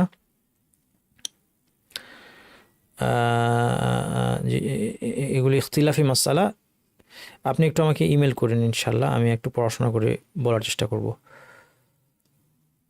অফিসে থাকা অবস্থায় কাপড়ে নাপাকি লাগলে এবং তা পরিষ্কার করা, মোট কথা ক্রয় বিক্রয় কিন্তু করা যাবে না। হ্যাঁ, অফিসে থাকা অবস্থায় কাপড়ে নাপাকি লাগলে এবং পরিষ্কার করা পরিবর্তন করা সম্ভব না হলে অবস্থায় কি ওয়াক্তের সালাত পড়া যাবে? যদি ধরে নেই যে পরিবর্তন করা সম্ভবই না, তখন ওয়াক্ত চলে যাওয়ার আগেই নামাজ পড়ে নিতে হবে। ওয়াক্তের কাজা করা যাবে না নামাজ। হ্যাঁ, সরকারি বিভিন্ন প্রতিষ্ঠান সুদ বা সঞ্চয়, আচ্ছা, এটা সুদ সঞ্চয়পত্র ইমেল করবেন ইনশাল্লাহ। ইমেল অ্যাড্রেসটা দিয়ে দিয়েছি চ্যাট বক্সে। জানাবত অবস্থায় ঘুমের দোয়া জিকির কি করা যাবে? যারা ইউটিউবে দেখবেন ডেসক্রিপশন বক্সে সম্ভবত ইমেল দেওয়া আছে মনে হয়, আর নয়তো দেওয়া না থাকলে বলে দিচ্ছি, info@nasirshahrukh.com। জানাবত অবস্থায় ঘুমের দোয়া জিকির করা যাবে যাবে হ্যাঁ।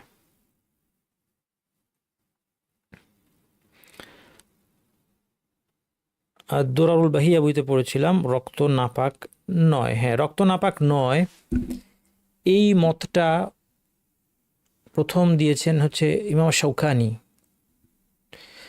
ইমাম শাওকানি কোন যুগে জানেন? ইমাম শাওকানি অনেক পরের। হ্যাঁ, আর যেই সালাফদের যে বক্তব্য থেকে গুলো থেকে দলিল দেওয়া হয়, এগুলিতে খুব স্পষ্ট দলিল নাই এটার পক্ষে। তো এই জন্য এই মতটা ইজমার বিপরীত হওয়ার ভয় আছে। তো এই জন্য আমি ব্যক্তিগতভাবে এই মতটাকে সঠিক মনে করি না। সুবহানাকাল্লাহুম্মা ওয়া বিহামদিকা আশহাদু আল্লা ইলাহা ইল্লা আনতা আস্তাগফিরুকা ওয়া আতুবু ইলাইক। আসসালামু আলাইকুম ওয়া রাহমাতুল্লাহি ওয়া বারাকাতুহু।